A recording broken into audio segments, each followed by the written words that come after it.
वापस मोड़न वास्ते, इस काले कानून वापस मोड़न वास्ते पूरे अज 5 महीने तो लगातार तुसीं सड़कों ते हो।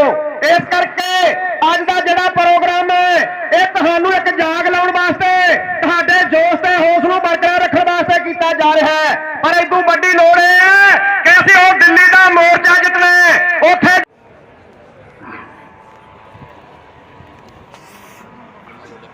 मैनू साथी ने लिखे लफ्ज अज याद ने साधू सिंह ताकतपुरा ने एक गीत लिखा सी,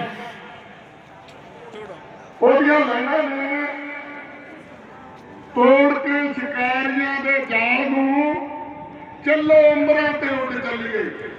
किवें तोड़ के शिकारियां दे जाल नूं चलो अंबरां ते उड़ चलीए।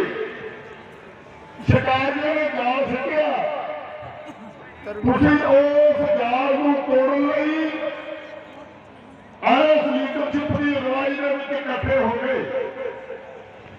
उस जाल नूं तोड़ांगे, तुहाडे नाल पक्का वादा। उस जाल नूं तोड़ांगे, उस जाल नूं कट्टांगे। जिहड़ा वीरां नूं भुलेखा सी कि इह घोल किसानी दा, मैं कहना एक घोल किसानी का नहीं, एक घोल दुकानी का भी है।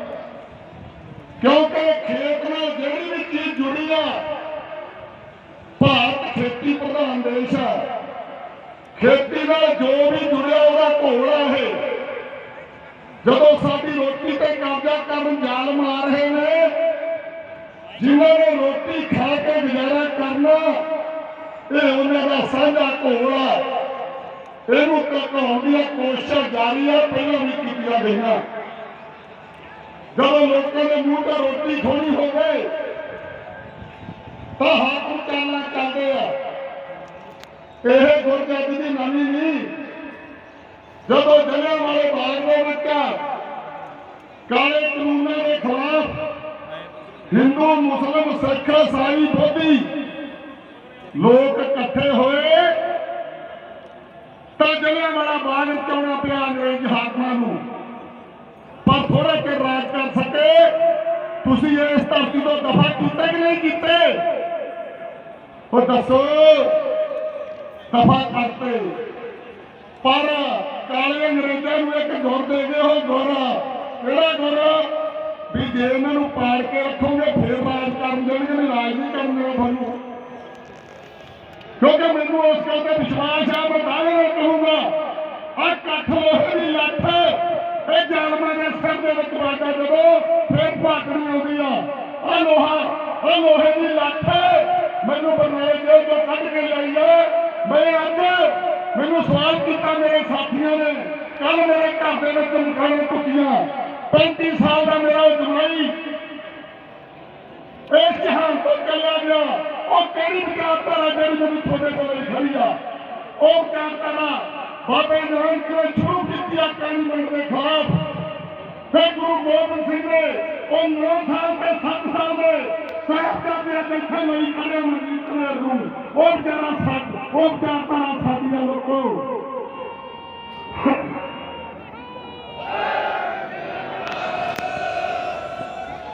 बड़े बड़े बड़े नियम के 26 तरीक का हादसा वापरिया। साड़ी इस लीडरशिप ने संयुक्त मोर्चे ने उन्होंने लोगों को दसिया जेडे 6 महीने तो इस करके लगे हुए सी। तुसीं लोग रेल पटड़ियों पर बैठे सी ते कुछ लोग सिर्फ का सिर्फ फेसबुक पे फोटो लगा के थोड़ी जिंदगी सुधार दी गल्लां करदे सी। सारा कुछ सामने लिया समय ने सरकारों ने हमेशा साडे विचों लोगों को पारिया। और जिथों खाना पकाना शुरू कर लगे सी, मेरी शुरू का उस डकैत नूं जिन्हें मोर्चा सामने रखिया।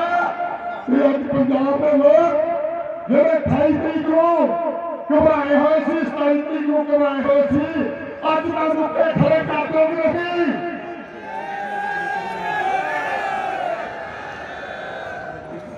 सो बहादुर को मैं कहूँगा उन्होंने लीहां के नहीं पाखड़ियां घड़ियां लीडर ਤੇ ਤੁਹਾਡਾ ਘੋਲ ਵੀ ਵੱਖਰੀਆਂ ਘੜੀਆਂ ਨੂੰ ਪਾਰ ਕਰ ਗਿਆ। ਇਸ ਕਰਕੇ ਇੱਥੋਂ ਦੇ ਪ੍ਰਧਾਨ ਮੰਤਰੀ ਨੇ ਕੋਈ ਲੋਕ ਸਵਾਲ ਕਰਦੇ ਲੋਕ ਕਹਿੰਦਾ ਤੁਹਾਨੂੰ ਇਹ ਅੰਦੋਲਨਵਾਦੀ ਲੋਕ ਆ। ਹਾਂ ਵੀ ਕਿਉਂ ਵੀ ਅੰਦੋਲਨਵਾਦੀ ਆਪਾਂ ਹੈਗੇ ਆ ਕਿ ਹੋਵੇ ਯਾਰ, ਉਹ ਕੋਈ ਨਵੀਂ ਗੱਲ ਕਰਦਾ। ਜਿੱਥੇ ਸਾਡੇ ਲੋਕਾਂ ਦਾ ਭੀੜ ਪਾਊਗੀ, ਜਿੱਥੇ ਹਾਕਮ ਲੋਕਾਂ ਦੀ ਗੱਲ ਕਰਨਗੇ ਅਸੀਂ ਅੰਦੋਲਨ ਕਰਾਂਗੇ। ਇਹ ਵੱਖਰੀਆਂ ਵੀ ਚੀਜ਼ ਜਾ ਰਹੇ ਹੋਈ ਹੈ ਕਿਉਂਕਿ ਅਸੀਂ ਸਾਰਿਆਂ ਨੇ ਰਲ ਕੇ ਕਰ ਲਿਆ। ਭਾਰਤ ਨੂੰ ਵੇਚਣ ਲੱਗਿਆ ਸੀ, ਅਸੀਂ ਉਸ ਦੁਸ਼ਮਣ ਦੀ ਪਛਾਣ ਕਰ ਲਈ ਜਿਹੜਾ 100 ਦੇ ਵਿੱਚੋਂ ਨਵੇਂ ਲੋਕਾਂ ਦਾ ਦੁਸ਼ਮਣ ਮੇਰੇ ਦੁਨੀਆ ਦਾ। ਸਾਡੇ ਵਿਚਾਰ ਧਾਰਕ ਮਤਭੇਦ ਹੈਗੇ, ਇਹਨਾਂ ਆਦਿਆਂ ਨਾਲ ਵੀ ਅਸੀਂ ਲੜਦੇ ਹੁੰਦੇ ਹਾਂ ਪੈਸਿਆਂ ਪਿੱਛੇ, ਉਹ ਲੜਾਂਗੇ ਫੇਰ ਵੀ। ਪਰ ਸਮਾਂ ਸਿਆਣਾ ਉਹ ਹੁੰਦਾ ਕਹਿੰਦੇ ਵੇਲੇ ਦੀ ਨਮਾਜ਼ ਕਵੇਲੇ ਦੀਆਂ ਟੱਕਰਾਂ। ਉਹ ਸਹੀ ਦੁਸ਼ਮਣ ਦੀ ਸਿਆਣ ਕਰਨੀ ਤੇ ਮਿੱਤਰਾਂ ਦੀ ਸਿਆਣ ਕਰਨੀ ਅੱਜ ਇਸ ਲੀਡਰਸ਼ਿਪ ਨੇ ਕਰ ਲਈ ਕਿ ਨਹੀਂ ਵੀ ਦੱਸੋ। ਸਹੀ ਦੁਸ਼ਮਣ ਸਿਆਣ ਲਿਆ।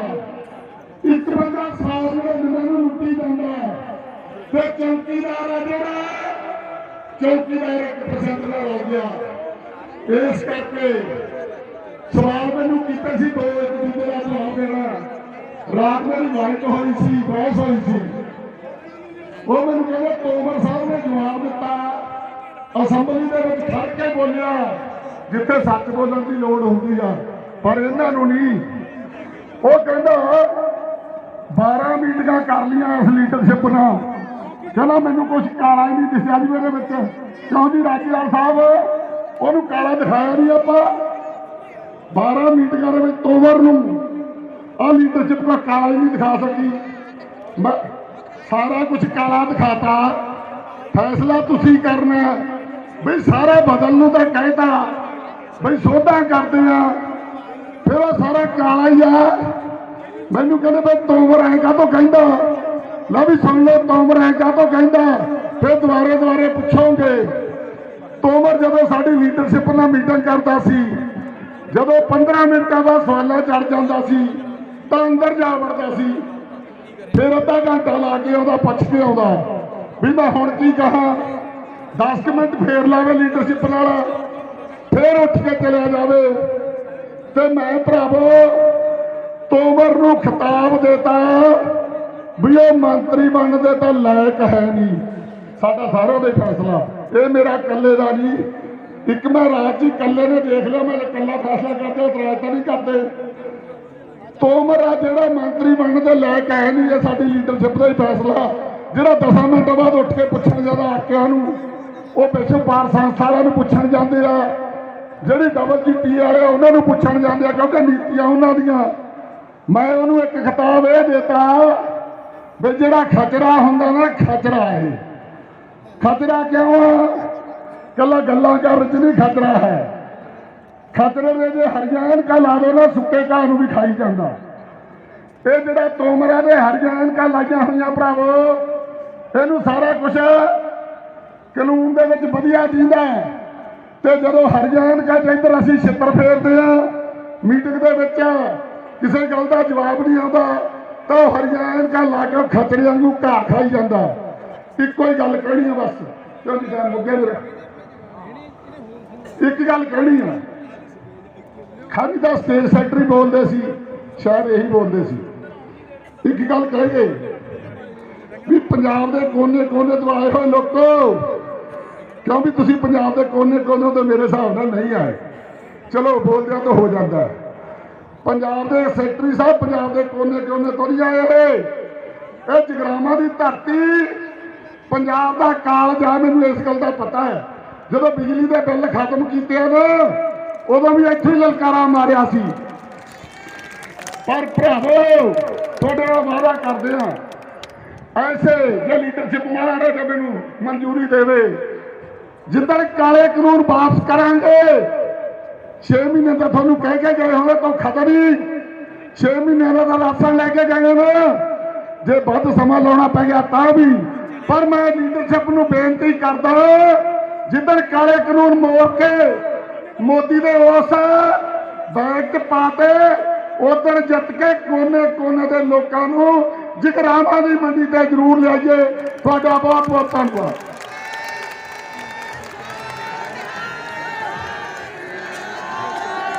बहुत बहुत धन्यवाद पंधेर साहब। अज साडे जिथे बार एसोसीएशन मोगा बाघा पाणा निहाल सिंह वाला ते जगरावां दे एडवोकेट अपने मते बोले सो निहाल। किसान मजदूर एकता जिंदाबाद। इनकलाब।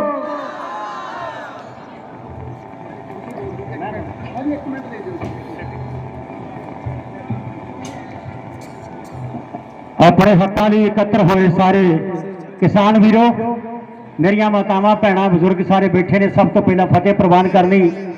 वाहिगुरू जी का खालसा वाहिगुरू जी की फतेह। मैं गुरु नानक लंगर सेवा सोसाइटी इंटरनेशनल का इंडिया का मुख्य सेवादार हाँ जी। कि साडी संस्था वालों इस किसान अंदोलन दौरान एक फैसला लिया गया सी कि जिन्ने भी साडे किसान वीर कल्ले पंजाब दे नहीं पूरे भारत दे इस अंदोलन दे विच हिस्सा पाउंदिया होया जिहड़े शहीद हो जाणगे उन्हां नूं 50-50 हज़ार रुपये की जिहड़ी सेवा दी जाएगी। उहदे विचों हुण तक असीं 30 किसानां दे घर ये सेवा पहुंचा चुके हैं। उस तो बाद NIA ने साडी ये सेवा कारज दे विच बड़ा वड्डा विघन पा दिता है। आ जिहड़ा किसान आगू बोल रहा सी ना भाई मनजीत सिंह धनेर, शेर वांगू गज रहा सी इत्थे माइक ते। अजे चंद दिन होए ने इन्हां दे दमाद की मौत हो गई है। इन्हां दी बेटी आ दविंदर कौर जिहदे लई 50,000 का चैक दी अज सेवा करने का मौका मिलिया। आंदे बलविंदर सिंह रहण दे। मैं क्या भी ਇਹਦਾ मतलब तुसी सेवा कर रहे हो, घर दमाद की मौत हो गई है पर मोर्चा नहीं छड्डिया शेर ने।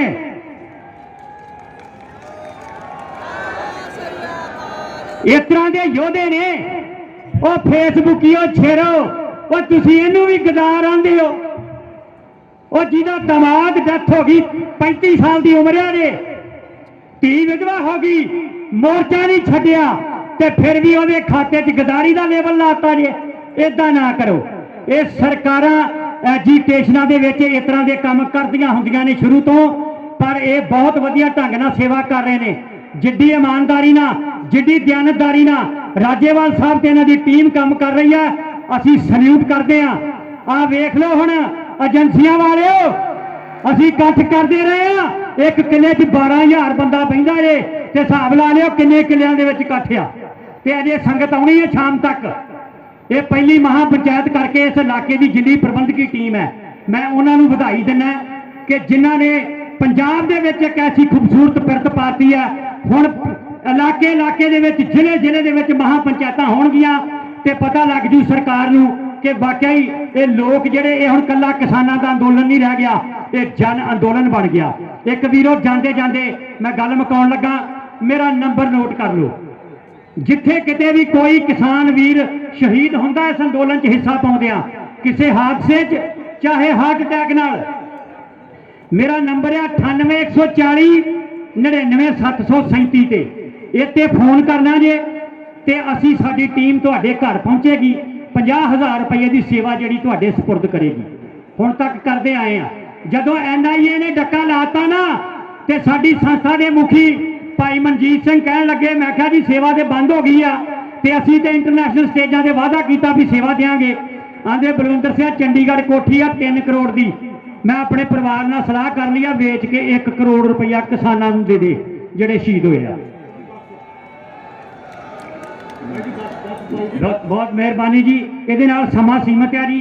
एक शहीद होया किसान है जी दर्शन सिंह पुत्र अमर सिंह VPO रौड़ी।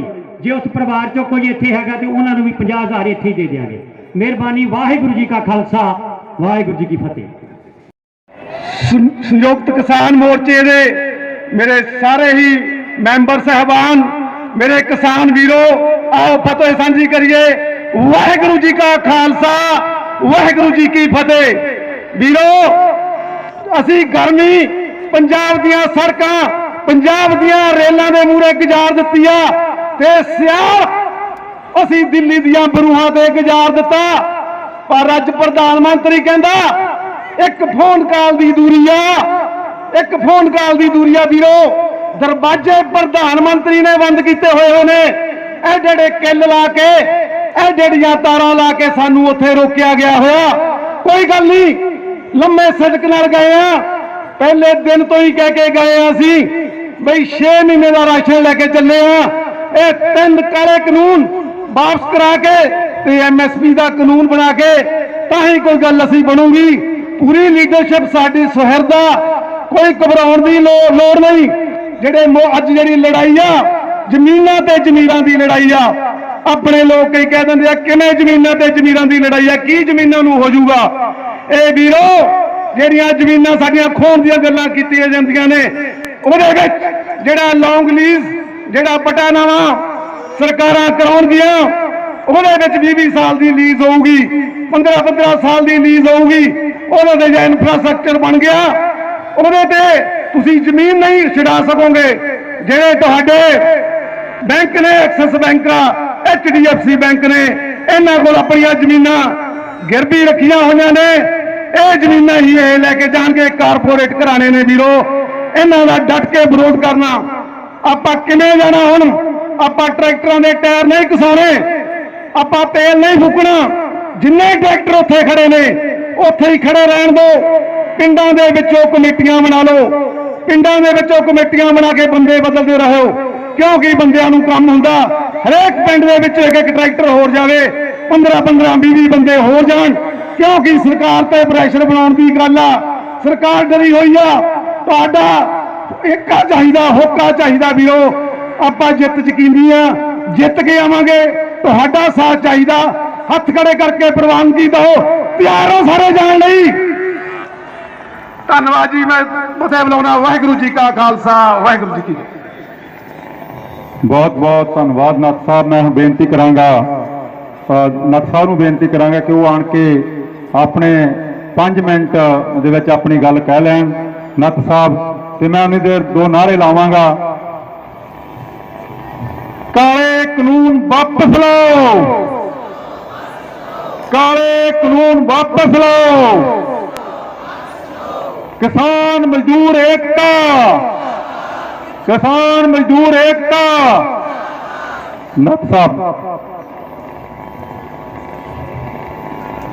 ਗੀਤਕਾਰ ਜਗਦੇਵ ਸਿੰਘ ਮਾਨ ਜਿਹੜੇ ਕਿਸਾਨੀ ਸੰਘਰਸ਼ ਦੇ ਸੰਬੰਧ ਚ ਗਾਏ ਆ, ਉਹ ਵੀ ਇੱਥੇ ਆਏ, ਉਹਨਾਂ ਦਾ ਬਹੁਤ ਬਹੁਤ ਧੰਨਵਾਦ। ਤੇ ਮੈਂ ਹੁਣ ਬੇਨਤੀ ਕਰਾਂਗਾ ਆਪਣੇ ਸਾਥ ਜੋਗਿੰਦਰ ਸਿੰਘ ਅਗਰਾਹਾ, ਉਹ ਤੁਹਾਨੂੰ ਸੰਬੋਧਨ ਕਰਨਗੇ।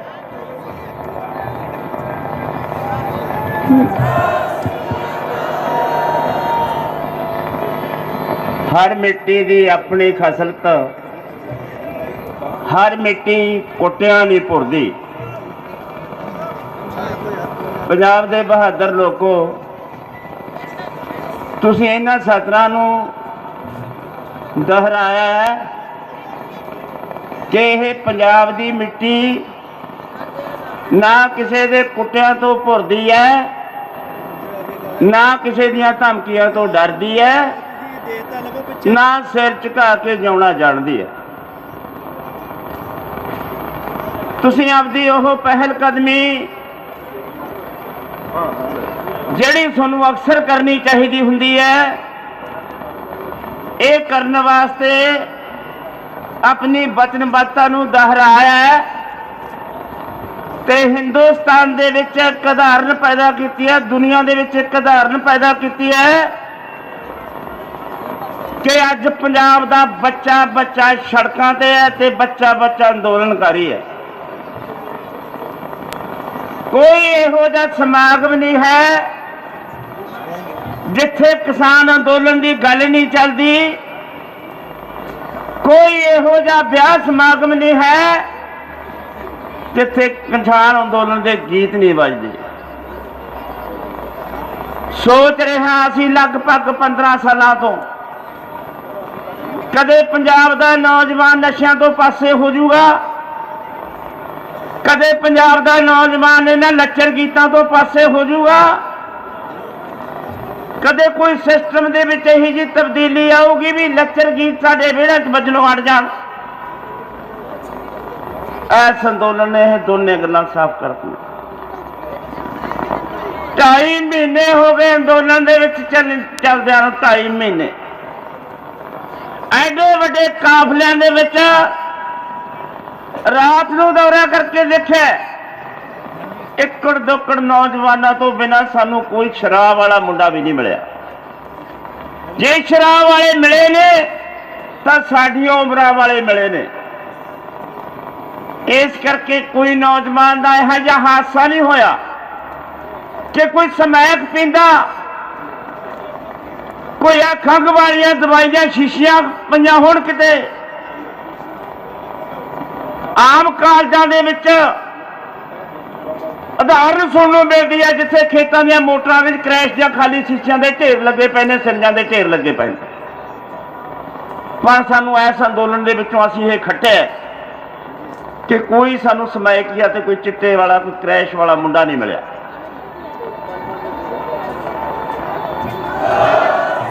ਇਹਦਾ ਤਾਂ ਸਾਫ਼ ਅਰਥ ਹੈ ਕਿ ਤੁਸੀਂ ਆਪਣੀ ਗੱਲ ਨੂੰ ਸਮਝ ਗਏ। ਤੁਸੀਂ ਹੈਰਾਨ ਹੋ ਗਏ। ਮੈਂ ਸੰਯੁਕਤ ਮੋਰਚੇ ਦੀ ਮੀਟਿੰਗ ਦੇ ਵਿੱਚ ਸੀ ਕੱਲ ਸ਼ਾਮ ਨੂੰ 5 ਵਜੇ। ਉੱਥੇ ਇਹ ਗੱਲ ਚੱਲੀ ਵੀ ਕਾਨੂੰਨਾਂ ਬਾਰੇ ਸਾਡੇ ਆਗੂਆਂ ਨੂੰ ਨਹੀਂ ਪਤਾ ਕਿ ਕਾਨੂੰਨ ਕੀ ਨੇ। ਪਰ ਇੱਥੇ ਹੈਰਾਨੀ ਦੀ ਗੱਲ ਹੈ ਵੀ ਇੱਕ ਚੈਨਲ ਵਾਲਾ ਸਾਡੀ ਬੁੜੀ ਨੂੰ ਪੁੱਛਦਾ ਹੈ, ਬੇਬੇ ਉਹ 80 ਸਾਲ ਦੀ, ਕਿ ਬੇਬੇ ਤੁਸੀਂ ਕੀ ਕਰਨ ਆਏ ਹੋ ਇੱਥੇ? ਤਾਂ ਬੇਬੇ ਦਾ ਜਵਾਬ ਹੈ ਵੀ 3 ਕਾਨੂੰਨ ਰੱਦ ਕਰਾਉਣ ਦੀ ਖਾਤਰ ਆਏ। ਉਹ ਕਾਨੂੰਨ ਕੀ ਕਰ ਦੇਣਗੇ ਬੇਬੇ ਤੁਹਾਡਾ? ਤਾਂ ਬੇਬੇ ਦਾ ਜਵਾਬ ਸੀ ਵੀ ਸਾਡੇ ਬੱਚਿਆਂ ਦੀ ਰੋਟੀ ਖਾਣ ਵਾਲੇ ਕਾਨੂੰਨ ਨੇ ਉਹ। ਤੇ ਸਾਡਾ ਮੋਦੀ ਸਾਹਿਬ ਜਵਾਬ ਦਿੰਦਾ है कि इन कानूनों में कोई ऐसी लाइन ही नहीं है जिसमें आपकी जमीन चली जाएगी। दुकान से सौदा लेने से दुकान बिक नहीं जाती। अगर कोई कॉन्ट्रैक्ट फार्म से कोई जिन्स खरीद लेता है तो जमीन नहीं बिक जाती। क्या बात है की गल की है मोदी साहब ने। सानू नहीं तेरी चलाकी समझ आई। वो तू एक मंडी दे बराबर एक होर मंडी खोली है। कदों मंग की है भाई तेरे को? असी कदों कहा कि साडे गोदामां दे विच अनाज सुरक्षित नहीं है, तू शीलो वर्गे गोदाम अडानी नूं दे दे। असी मंग की है। असी कदों कहा तेनू कि साडा सरदा नहीं, सानू कंट्रैक्ट फार्म की लोड़ है। तू बुद्धू बनाना कि मैं इहदे च कोई लैन नहीं यही जी पाई। जमीनां बिकदियां किवें हुंदियां ने? अज पंजाब दे विच 2 लाख तो उत्ते परिवार जमीनां बेच के विहला होया बैठा है सोडियां पहलियां नीतियां करके। आ नीतियां दे नाल 86% किसान जिहड़े 2 हेक्टेयर तो हेठा वाले ने उन्हां दियां सारियां जमीनां जाणगियां, क्योंकि खेती घाटे वाला धंधा बन रहा है। ते जदों पैरेलल मार्केट मंडी आ गई, सरकारी मंडी फेल कर देनी है। पैरेलल प्लेयर नूं छूट है कि तैनूं कोई टैक्स नहीं। आ मोगे वाले साथी बैठे होने पिछे ਜਿਹੜਾ ਅਡਾਨੀ ਦਾ ਸ਼ੀਲੋ ਗੋਦਾਮ ਬਣਿਆ ਹੋਇਆ ਹੈ, ਉਹ ਆਪਣੇ ਆਪ ਦੇ ਵਿੱਚ ਮੰਡੀ ਹੈ। ਉੱਥੇ ਟਰਾਲੀ ਜਾਂਦੀ ਹੈ, ਨਾ ਝਾੜ ਨਾ ਸਕਾਈ ਨਾ ਤਰਾਈ ਨਾ ਫਮਾਈ ਕੁਛ ਨਹੀਂ ਹੁੰਦੀ। ਸਿੱਧੀ ਜਾ ਕੇ ਟਰਾਲੀ ਉਹਦੇ ਗੋਦਾਮਾਂ ਦੇ ਵਿੱਚ ਪੈ ਜਾਂਦੀ ਹੈ। ਕੋਈ ਬਾਰਦਾਨੇ ਦੀ ਲੋੜ ਨਹੀਂ, ਕਿਸੇ ਲੇਬਰ ਦੀ ਲੋੜ ਨਹੀਂ, ਕੋਈ ਮਾਰਕੀਟ ਕਮੇਟੀ ਦੇ ਕਲਰਕ ਦੀ ਲੋੜ ਨਹੀਂ। ਉਹ ਮੰਡੀ ਹੈ ਇੱਕ। ਤੁਹਾਡੀ ਗਿੱਲੀ ਸੁੱਕੀ ਤਰਾਈ ਦਾ ਵਿੱਚੋਂ ਪੈਸੇ ਕੱਟ ਜਾਣਗੇ। ਨਾ ਲੇਬਰ ਦੀ ਲੋੜ, ਨਾ ਮਾਰਕੀਟ ਕਮੇਟੀ ਦੀ ਲੋੜ, ਨਾ ਆੜਤੀਏ ਦੀ ਲੋੜ, ਨਾ ਟਰੱਕ ਯੂਨੀਅਨ ਦੀ ਲੋੜ। ਉਹਨਾਂ ਸਾਰਿਆਂ ਦੀ ਲੋੜ ਮੁੱਕ ਜਾਂਦੀ ਹੈ। ਆਈਆਂ ਜੀਆਂ ਮੰਡੀਆਂ ਖੋਲ ਕੇ ਮੰਡੀ ਲੈਣਾ ਚਾਹੁੰਦਾ 10 ਰੁਪਏ ਵੱਧ ਦੇ ਦੂਗਾ ਤੁਹਾਨੂੰ। ਬਾਜ਼ਾਰ ਦਾ ਬਿਜ਼ਨਸ ਦਾ ਇੱਕ ਅਸੂਲ ਹੈ, ਜੇ ਛੋਟੀ ਦੁਕਾਨਦਾਰ ਨੂੰ ਵੱਡੇ ਦੁਕਾਨਦਾਰ ਨੇ ਮਾਰਨਾ ਹੋਵੇ ਤਾਂ ਉਹ 1 ਸਾਲ ਲੋ ਪ੍ਰੋਫਿਟ ਲੋ ਲਾਸ ਤੇ ਕੰਮ ਕਰਕੇ ਉਹ ਦੁਕਾਨ ਨੂੰ ਫੇਲ ਕਰਦਾ। ਆਪਦਾ ਮਾਲ ਸਸਤਾ ਵੇਚ ਕੇ ਲੱਗੇ ਦਾਮਾਂ ਤੋਂ ਵੀ ਘੱਟ ਵੇਚ ਕੇ ਉਹਨੂੰ ਫਿਰ ਵੇਚ ਕੇ ਦੂਜੀ ਦੁਕਾਨ ਜਿੰਨਾ ਚਿਰ ਫੇਲ ਨਹੀਂ ਹੁੰਦੀ ਉਹਨਾਂ ਚਿਰ ਉਹ ਸਸਤਾ ਰੇਟ ਦਿੰਦਾ ਹੈ। ਜਿੱਦੇ ਉਹ ਫੇਲ ਹੋ ਜਾਂਦੀ ਹੈ ਉਹਦੇ ਮਨਮਾਨੀਆਂ ਕਰਦਾ ਹੈ। ਇਸੇ ਤਰ੍ਹਾਂ ਹੀ ਹੋਇਆ ਪ੍ਰਾਈਵੇਟ ਸਕੂਲਾਂ 'ਚ, ਇਸੇ ਤਰ੍ਹਾਂ ਹੀ ਹੋਇਆ ਪ੍ਰਾਈਵੇਟ ਹਸਪਤਾਲਾਂ 'ਚ, ਇਸੇ ਤਰ੍ਹਾਂ ਹੀ ਹੋਣਾ ਮੰਡੀ ਦੇ ਵਿੱਚ। ਜਦੋਂ ਪ੍ਰਾਈਵੇਟ ਪਲੇਅਰ ਨੇ ਸਰਕਾਰੀ ਮੰਡੀ ਫੇਲ ਕਰਤੀ ਤਾਂ ਛੋਟੀਆਂ ਏਜੰਟਾਂ ਨੇ ਜਿਹੜੀਆਂ ਮਰਜ਼ੀ ਦੇ ਰੇਟ ਖਰੀਦਣਗੀਆਂ। ਜਿਹੜਾ ਹੁਣ 900 ਦਾ ਝੋਨਾ ਯੂਪੀ 'ਚੋਂ ਆਉਂਦਾ, ਪੰਜਾਬ ਦਾ ਝੋਨਾ 900 ਨੂੰ ਜਾਇਆ ਕਰੂਗਾ। ਫਿਰ ਘਰ ਦੀਆਂ ਲੋੜਾਂ ਪੂਰੀਆਂ ਕਿਸਾਨ ਕਿੱਥੋਂ ਕਰਨਗੇ? ਖੇਤੀ 'ਚੋਂ ਪਹਿਲਾਂ ਕੁਝ ਨਹੀਂ ਬਚਦਾ ਤੇ ਖੇਤੀ 'ਚੋਂ ਘਾਟਾ ਪੈਣਾ ਤਾਂ ਘਰ ਦੀਆਂ ਲੋੜਾਂ ਪੂਰੀਆਂ ਕਰਨ ਵਾਸਤੇ ਕਿਸਾਨ ਕੋਲੇ ਕੋਈ ਚਾਰਾ ਨਹੀਂ। ਨਾ ਬੱਚਿਆਂ ਨੂੰ ਰੁਜ਼ਗਾਰ ਹੈ, ਨਾ ਕਿਸੇ ਫੈਕਟਰੀ 'ਚ ਕੰਮ ਕਰਨ ਵਾਸਤੇ ਤੇ ਥਾਂ ਹੈ। ਹੱਥ ਵੇਲੇ ਨੇ ਤਾਂ ਜ਼ਮੀਨਾਂ ਵੇਚਣੀਆਂ ਪੈਣਗੀਆਂ। ਕਰਜ਼ਾ ਚੱਕਣਾ ਪਊ, ਕਰਜ਼ਾ ਮੁੜਦਾ ਨਹੀਂ। ਕਰਜ਼ਾ ਮੋੜਨ ਖਾਤਰ ਜ਼ਮੀਨਾਂ ਵੇਚਣੀਆਂ ਪੈਣਗੀਆਂ। ਤਾਂ ਜ਼ਮੀਨ ਖਰੀਦੂਗਾ ਕੌਣ? ਜ਼ਮੀਨ ਖਰੀਦੂਗਾ ਉਹ ਜਿਹਦੇ ਕੋਲੇ ਪੈਸੇ ਨੇ। ਤਾਂ ਪੈਸੇ ਫਿਰ ਕਿਹਦੇ ਕੋਲੇ ਨੇ? ਪੈਸੇ ਵੱਡੀਆਂ ਵੱਡੀਆਂ ਕੰਪਨੀਆਂ ਕੋਲੇ ਪੈਸੇ ਨੇ, ਵੱਡੇ ਵੱਡੇ ਸਰਮਾਏਦਾਰ ਲੋਕਾਂ ਕੋਲੇ ਪੈਸੇ ਨੇ। ਉਹ ਪੈਸੇ ਇਕੱਠੇ ਕਰਨਗੇ ਤਾਂ ਕਿੰਨੇ % ਕਿਸਾਨ ਬਚ ਜਾਣਗੇ? 80% ਜਦੋਂ ਵਿਹਲੇ ਹੋ ਗਏ ਤਾਂ 5-7% ਖੇਤੀ ਕਰਨਗੇ ਇੱਥੇ। ਐਸੇ ਨੂੰ ਸੁਖਬੀਰ ਬਾਦਲ ਕਹਿੰਦਾ ਵੀ ਕੈਲੀਫੋਰਨੀਆ ਬਣਾ ਦੂਗਾ, ਐਸੇ ਨੂੰ ਅਮਰਿੰਦਰ ਕਹਿੰਦਾ ਵੀ ਕੈਲੀਫੋਰਨੀਆ ਬਣਾ ਦੇਵਾਂਗੇ, ਐਸੇ ਨੂੰ ਇਹ ਬੀਜੇਪੀ ਵਾਲੇ ਕਹਿੰਦੇ ਨੇ। ਕੋਈ ਵੀ ਜਿੰਨੀਆਂ ਪੋਲੀਟੀਕਲ ਪਾਰਟੀਆਂ ਕੇਂਦਰ ਤੇ ਰਾਜ ਕਰਦੀਆਂ ਨੇ, ਨਵੀਆਂ ਆਰਥਿਕ ਨੀਤੀਆਂ ਦੇ ਕੋਈ ਵੀ ਖਿਲਾਫ ਨਹੀਂ। ਕੇਜਰੀਵਾਲ ਵੀ ਖਿਲਾਫ ਨਹੀਂ। ਨਵੀਆਂ ਆਰਥਿਕ ਨੀਤੀਆਂ ਤੇ ਪਹਿਰਾ ਦਿੰਦੇ ਨੇ। ਨਵੀਆਂ ਆਰਥਿਕ ਨੀਤੀਆਂ ਬਣਾਉਂਦਾ ਕੌਣ ਹੈ? ਵਿਸ਼ਵ ਭਰ ਸੰਸਥਾ, ਕੌਮਾਂਤਰੀ ਮੁਦਰਾ ਕੋਸ਼, ਸੰਸਾਰ ਬੈਂਕ, ਇਹ ਨੇ ਮਾਲਕ ਅਸਲੀ। ਇਹ ਮੋਦੀ ਦੇ ਵੱਸ ਦੀ ਰੋਗ ਨਹੀਂ ਹੈ। ਜੇ ਤੁਸੀਂ ਐ ਸਮਝਿਆ ਹੋਵੇ ਵੀ ਦਿੱਲੀ ਜਾ ਕੇ ਲੜਾਈ ਜਿੱਤ ਲਾਂਗੇ, ਇਹ 1-2 ਮਹੀਨਿਆਂ ਜਿੱਤੀ ਜਾਊਗੀ, ਇਹ 1-2 ਹਫ਼ਤਿਆਂ ਜਿੱਤੀ ਜਾਊਗੀ, ਐਡੀ ਛੋਟੀ ਲੜਾਈ ਨਹੀਂ ਹੈ ਦੋਸਤੋ। ਇਹ ਵੱਡੀ ਲੜਾਈ ਹੈ। ਜਿੱਤਾਂਗੇ ਜ਼ਰੂਰ, ਹਾਰਦੇ ਨਹੀਂ। ਇਸ ਗੱਲ ਦਾ ਦਾਅਵਾ ਹੈ। ਕੋਈ ਮਾਈ ਦਾ ਲਾਲ ਜਬਰੀ ਸਾਨੂੰ ਸਹੂਲਤ ਦੇਵੇ, ਕੋਈ ਜਬਰੀ ਸਾਡੇ ਤੇ ਕਾਨੂੰਨ ਠੋਸੇ, ਇਹ ਸਾਡੀ ਵਿਰਾਸਤ ਦੇ ਵਿੱਚ ਨਹੀਂ ਲਿਖਿਆ ਹੋਇਆ। ਇਸ ਕਰਕੇ ਇਹ ਨੀਤੀਆਂ ਨਹੀਂ ਲਾਗੂ ਹੋਣ ਦੇਣੀਆਂ। ਹਿੱਕ ਤੇ ਹੱਥ ਮਾਰ ਕੇ ਕਹਿੰਦੇ ਆ, ਪੰਜਾਬ ਦੀ ਧਰਤੀ ਦੇ ਲੋਕ ਠੂਠਾ ਫੜ ਕੇ ਮੰਗਣਾ ਨਹੀਂ ਜਾਣਦੇ।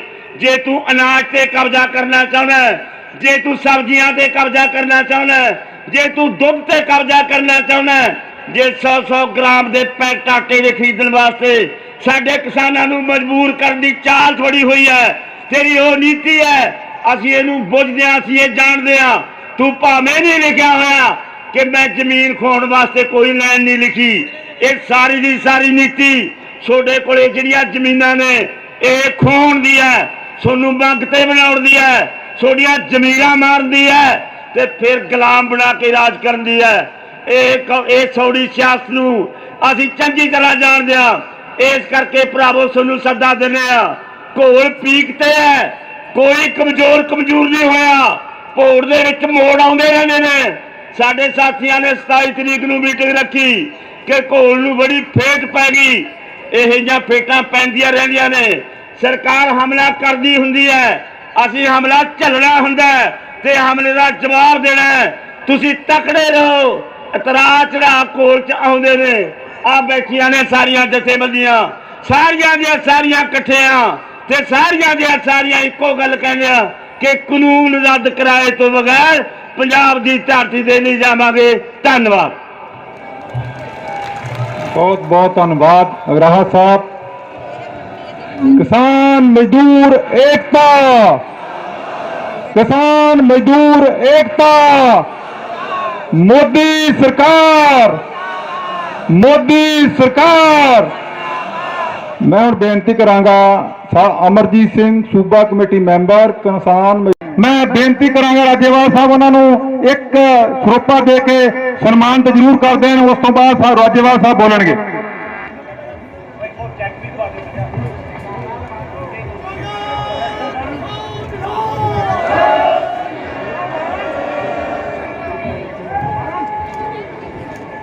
ਬੋਲੇ ਇਸਕੋ ਨਿਹਾਲ। ਬਹੁਤ ਸਾਰੇ ਸਾਥੀਆਂ ਨੇ ਸੰਯੁਕਤ ਮੋਰਚੇ ਲਈ ਆਪਣੇ ਵੱਲੋਂ ਰਾਸ਼ੀ ਭੇਜੀ ਹੈ, ਜਿਹਦੇ ਚ ਸ਼ਾਹਪੁਰ, ਮਹਿਤਪੁਰ, ਗੁਰਮੁਖ ਸਿੰਘ, ਬਲਦੇਵ ਸਿੰਘ, 15,000 रुपये सुखदेव सिंह साबका सरपंच दयालपुरा भाई का 2500 रुपए ਤੇ ਹੋਰ ਬਹੁਤ ਸਾਰੇ ਸਾਥੀਆਂ ਦੇ ਆਏ ਆ। ਮੇਰੇ ਕੋਲ ਪਰਚੀ ਗੁੰਮ ਹੋ ਗਈ ਹੈ। ਮੈਂ ਉਹਨਾਂ ਸਾਰਿਆਂ ਦਾ ਧੰਨਵਾਦ ਕਰਦਾ ਤੇ ਹੁਣ ਰਾਜੇਵਾਲ ਸਾਹਿਬ ਤੁਹਾਡੇ ਨਾਲ ਤੁਹਾਨੂੰ ਆਪਣੇ ਵਿਚਾਰ ਦੱਸਣਗੇ। ਕਿਹਨੂੰ ਦੇਣੇ ਕਿਹਨੂੰ ਕੋਈ ਨਹੀਂ ਕਰ ਲਾਂਗੇ ਤੁਸੀਂ ਆਪਾਂ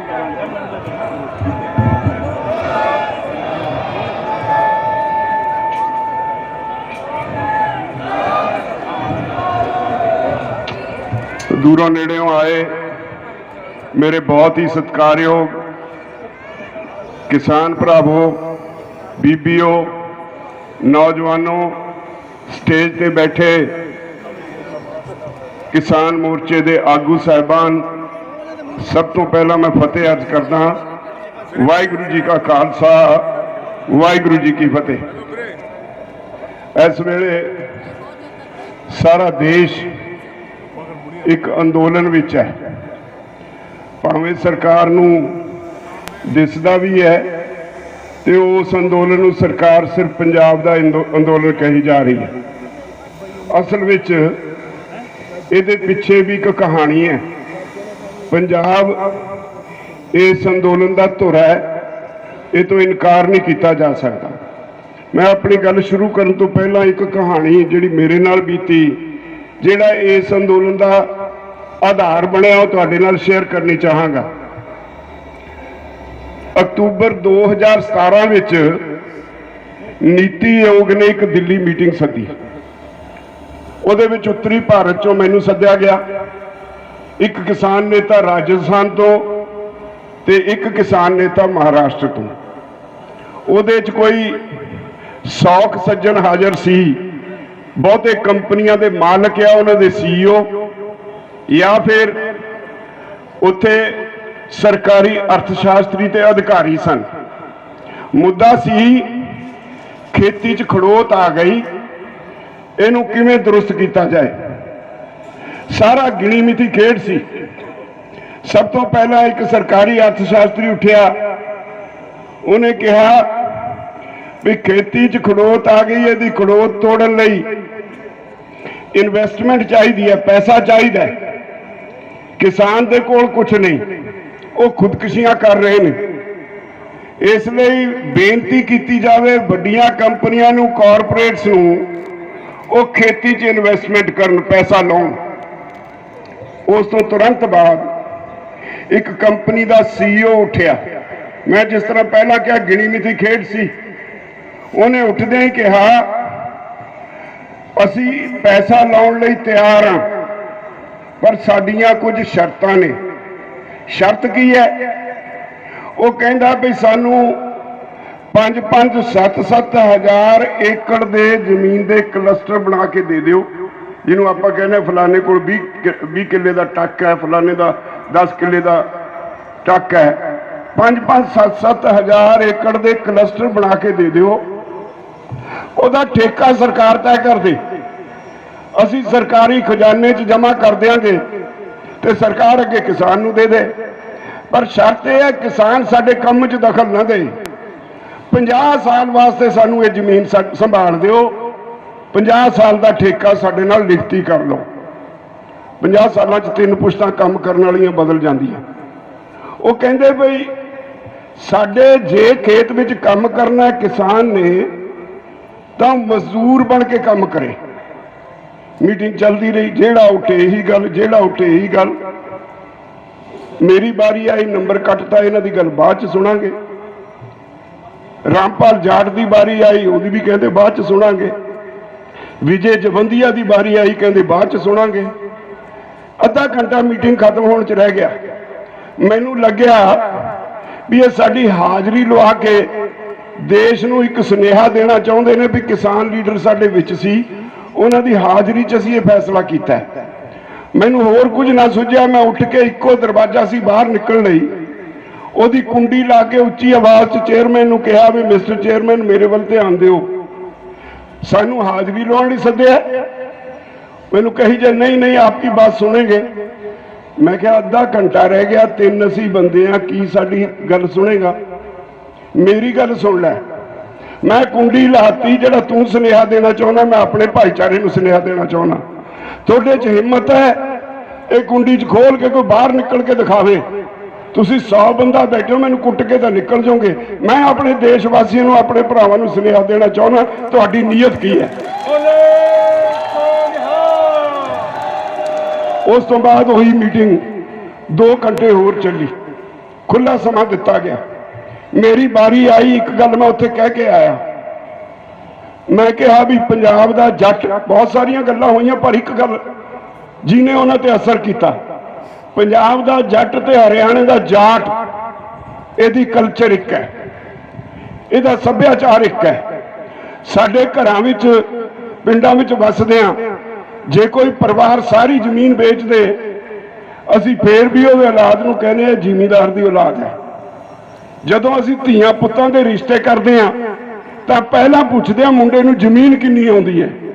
ਇਹਦਾ ਅਰਥ ਹੈ ਵੀ ਅਸੀਂ ਧਰਤੀ ਨਾਲ ਜੁੜੇ ਹੋਏ ਲੋਕ ਆ, ਸਾਡੇ ਕੋਲੋਂ ਤੁਸੀਂ ਜ਼ਮੀਨ ਖੋਹ ਨਹੀਂ ਸਕਦੇ। ਜੇ ਇਹ ਜਿਹਾ ਗਲਤ ਕਦਮ ਚੁੱਕ ਲਿਆ ਤਾਂ ਯਾਦ ਰੱਖਿਓ, ਪੰਜਾਬ ਔਰ ਹਰਿਆਣੇ ਦਾ ਹਰ ਜੱਟ ਜਿਹਦੇ ਕੋਲ 1 ਕਿੱਲਾ ਹੈ ਉਹ ਵੀ, ਜਿਹਦੇ ਕੋਲ 10 ਕਿੱਲੇ ਆ ਉਹ ਵੀ ਮੋਢੇ ਤੇ ਗੰਡਾਸਾ ਹੋਏਗਾ। ਤੁਸੀਂ ਪੰਜਾਬ ਤੇ ਹਰਿਆਣੇ ਨੂੰ ਕੰਟਰੋਲ ਨਹੀਂ ਕਰ ਸਕੋਗੇ। ਇਸ ਗੱਲ ਦਾ ਉਹਨਾਂ ਤੇ ਅਸਰ ਹੋਇਆ। 2 ਸਾਲ ਲੰਘ ਗਏ, ਪਰ ਜਿਸ ਤਰ੍ਹਾਂ ਮੇਰੇ ਸਾਰੇ ਸਾਥੀ ਕਹੀ ਜਾ ਰਹੇ ਸੀ, WTO ਦਾ ਦਬਾਅ ਸੀ, ਸਰਕਾਰ ਚੁੱਪ ਚਪੀਤੇ ਕੰਮ ਕਰਦੀ ਰਹੀ। ਦੂਜੇ ਪਾਸੇ ਮੈਂ ਵੀ ਸ਼ੱਕ ਹੋ ਗਿਆ, ਚੁੱਪ ਚਪੀਤੇ ਕਾਗਜ਼ ਪੱਤਰ ਇਕੱਠੇ ਕਰਦਾ ਰਿਹਾ। ਮੇਰੇ ਧਿਆਨ 'ਚ ਜਿਹੜਾ ਕਮਿਸ਼ਨ ਤੁਹਾਡੇ ਭਾਮਿਤ ਦਾ ਹੈ, ਉਹਦੀ ਇੱਕ ਰਿਪੋਰਟ ਹੱਥ ਲੱਗ ਗਈ। ਉਹਦੇ ਵਿੱਚੋਂ ਲਿਖਦਾ ਹੈ ਭਈ ਸਰਕਾਰ ਨੂੰ ਆ ਕਣਕ ਝੋਨੇ ਦੀ ਖਰੀਦੋ ਫਰੋਖਤ ਚੋਂ ਨਿਕਲ ਜਾਣਾ ਚਾਹੀਦਾ। ਫਿਰ 6 ਮਹੀਨੇ ਬਾਅਦ ਇੱਕ ਹੋਰ ਰਿਪੋਰਟ ਆਈ, ਉਹਨੇ ਕਿਹਾ 8.5% ਪੰਜਾਬ 'ਚ ਖਰਚਾ ਦੇਣਾ ਪੈਂਦਾ ਟੈਕਸਾਂ ਦਾ, ਹਰਿਆਣੇ 'ਚ 6.5% ਦੇਣਾ ਪੈਂਦਾ ਹੈ। ਹੋਰ ਬਹੁਤ ਖਰਚੇ ਨੇ।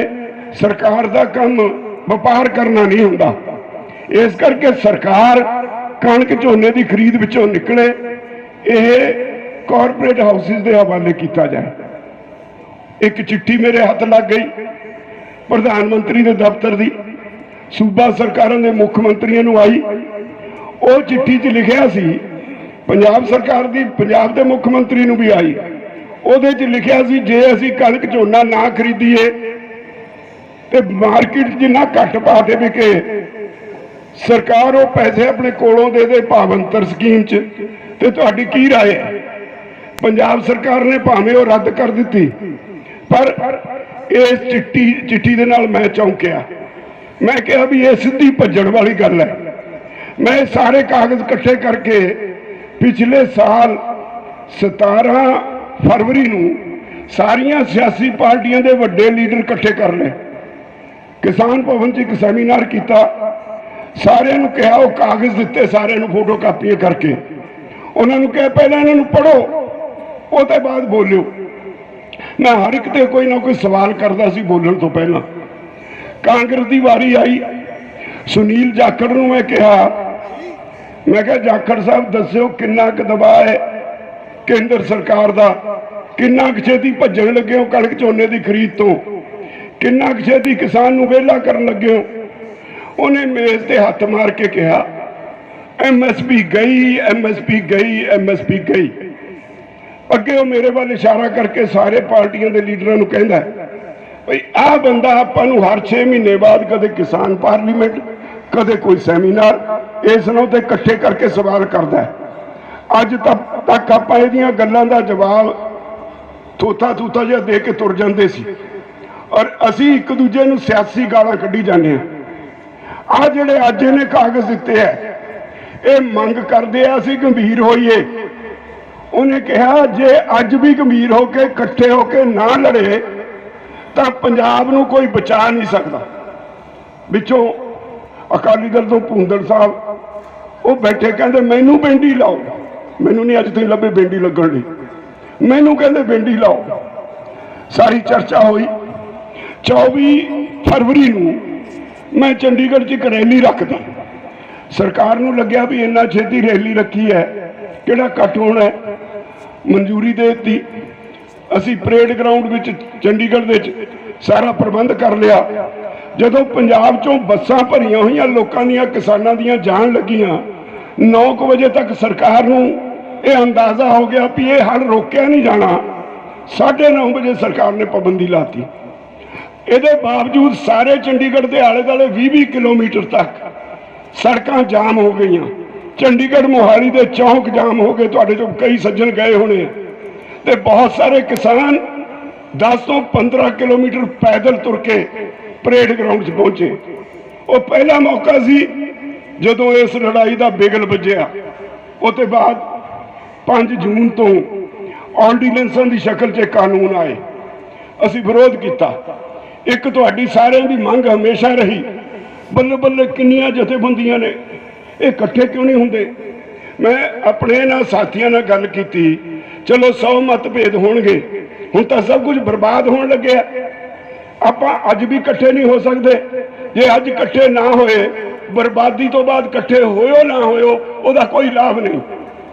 ਸਾਰਿਆਂ ਨੇ ਮੇਰੀ ਗੱਲ ਮੰਨੀ, ਬਾਕੀ ਇੱਕ ਦੂਜੇ ਦੀ ਮੰਨੀ। ਅਸੀਂ ਇਕੱਠੇ ਹੋ ਗਏ, ਲੜਾਈ ਵਿੱਢ ਦਿੱਤੀ। ਅਸੀਂ ਰੇਲਵੇ ਲਾਈਨਾਂ ਤੇ ਬੈਠੇ, ਅਸੀਂ ਦਿੱਲੀ ਚਲੇ ਗਏ। ਅੱਜ ਮੋਰਚਾ ਦਿੱਲੀ 'ਚ ਭਖਿਆ ਹੋਇਆ। ਇਹ ਮੋਰਚਾ ਤੁਸੀਂ ਪੰਜਾਬ ਵਾਲੇ ਜਿਨ੍ਹਾਂ ਨੇ ਮੁੱਢ ਤੋੜਿਆ, ਬਾਅਦ 'ਚ ਹਰਿਆਣਾ ਆਇਆ, ਫਿਰ ਯੂਪੀ ਆਇਆ, ਫਿਰ ਉੱਤਰਾਖੰਡ ਆਇਆ, ਫਿਰ ਰਾਜਸਥਾਨ ਆਇਆ, ਫਿਰ ਸਾਰਾ ਦੇਸ਼ ਆਇਆ। ਮੋਢੀ ਤੁਸੀਂ ਸੀ। ਤੁਸੀਂ ਪੰਜਾਬ ਵਾਲਿਆਂ ਨੇ ਮੋਰਚੇ ਦੀ ਮੋਹਰੀ ਕੱਢ ਦਿੱਤੀ। ਤੇ ਤੁਹਾਡਾ ਇੱਕ ਸੁਭਾਅ ਹੈ। ਮੈਨੂੰ ਇੱਕ ਬੀਜੇਪੀ ਦਾ ਲੀਡਰ ਸ਼ੁਰੂ 'ਚ ਮਿਲਿਆ। ਉਹ ਕਹਿੰਦਾ ਮੈਂ ਇਹਨਾਂ ਨੂੰ ਕਿਹਾ ਵੀ ਪੰਜਾਬ 'ਚ ਜਿਹੜੇ ਲੋਕ ਵਸਦੇ ਨੇ ਇਹਨਾਂ ਦਾ ਇਤਿਹਾਸ ਪੜ੍ਹ ਲਓ। ਇਹ ਜੇ ਕਿਸੇ ਗੱਲ ਤੇ ਅੜ ਜਾਣ, ਇਹ ਪਿੱਛੇ ਨਹੀਂ ਮੁੜਦੇ ਹੁੰਦੇ। ਕੋਈ ਬੇਵਕੂਫੀ ਨਾ ਕਰੋ, ਇਹਨਾਂ ਨਾਲ ਫੈਸਲਾ ਕਰ ਲਓ। ਪਰ ਸਰਕਾਰ ਨੂੰ ਲੱਗਦਾ ਸੀ ਵੀ ਇਹ ਪਤਾ ਨਹੀਂ ਐਵੇਂ 4 ਦਿਨ ਬਾਅਦ ਉੱਠ ਕੇ ਚਲੇ ਜਾਣਗੇ। ਅੱਜ ਸਰਕਾਰ ਫਸੀ ਹੈ। ਮੋਦੀ ਜੀ ਕਹੀ ਜਾਂਦੇ ਨੇ, ਦੇਖੋ ਜੀ ਇਹਨਾਂ ਨੂੰ ਗਲਤਫਹਿਮੀ ਹੈ। ਬੜੇ ਦਿਨ ਰੌਲਾ ਪਾਇਆ ਵੀ ਦੇਖੋ ਜੀ ਮੈਂ ਤਾਂ ਬੜਾ ਭਲਾ ਕੀਤਾ। ਅਸੀਂ ਜਦੋਂ ਮੀਟਿੰਗ ਮੰਤਰੀਆਂ ਨਾਲ ਹੋਈ, ਅਸੀਂ ਉਹਨਾਂ ਨੂੰ ਪੁੱਛਿਆ ਜੀ ਭਲਾ ਕੀ ਕੀਤਾ ਸਾਨੂੰ, ਉਹ ਤਾਂ ਦੱਸ ਦਿਓ। ਅਸੀਂ ਤਾਂ ਇਹ ਜਿਹਾ ਭਲਾ ਮੰਗਿਆ ਨਹੀਂ ਸੀ। ਤੇ ਤੁਸੀਂ, ਤੁਹਾਨੂੰ ਕੀ ਬੁਖਾਰ ਚੜਿਆ ਸੀ ਸਾਡਾ ਭਲਾ ਕਰਨ ਦਾ, ਉਹ ਵਾਪਸ ਲੈ ਲਓ।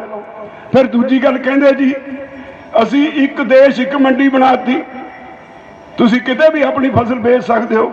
ਹੁਣ ਮੇਰੇ ਵਰਗੇ ਬੰਦੇ ਨੂੰ ਜਿਹਨੇ ਆਪਣੇ ਪਿੰਡੇ ਤੇ ਹੰਡਾਇਆ ਜੋਨ ਤੋੜੂ ਮੋਰਚਾ, ਉਹਨੂੰ ਤਾਂ ਮੂਰਖ ਬਣਾ ਨਹੀਂ ਸਕਦੇ।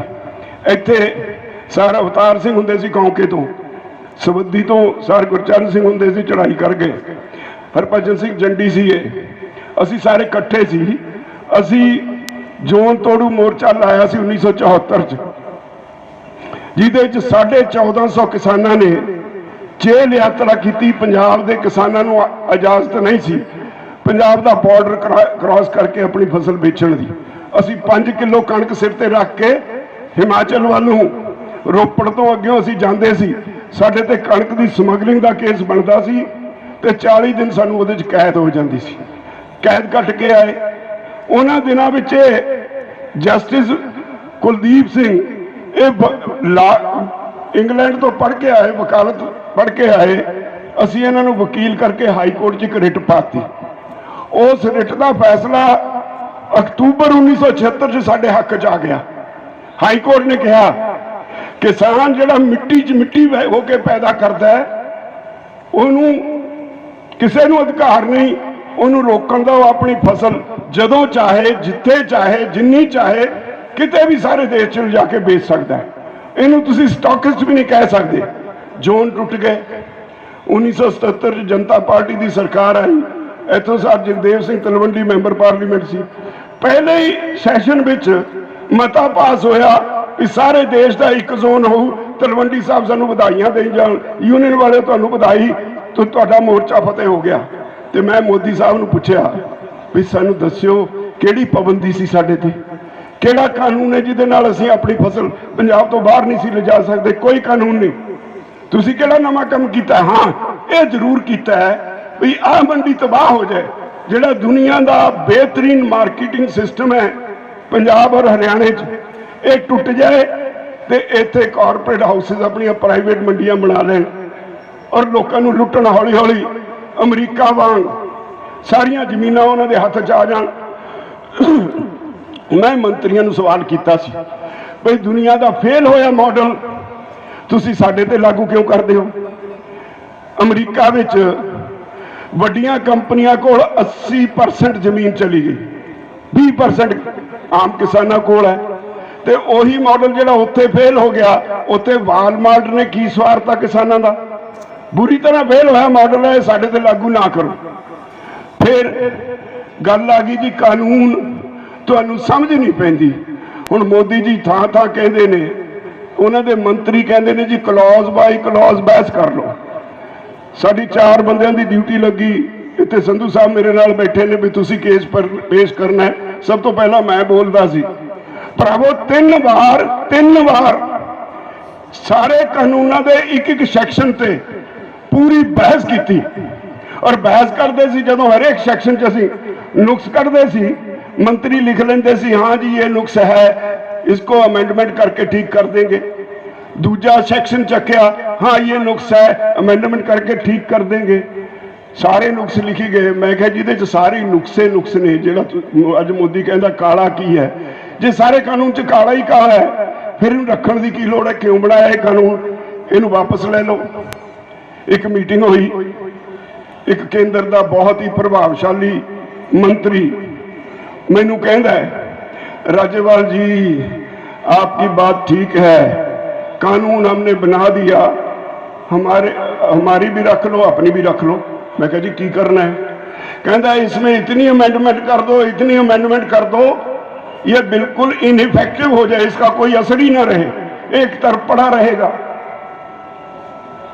लेकिन आज इसको वापस लेने के लिए ना कहो। मैं क्या क्यों ना कहा?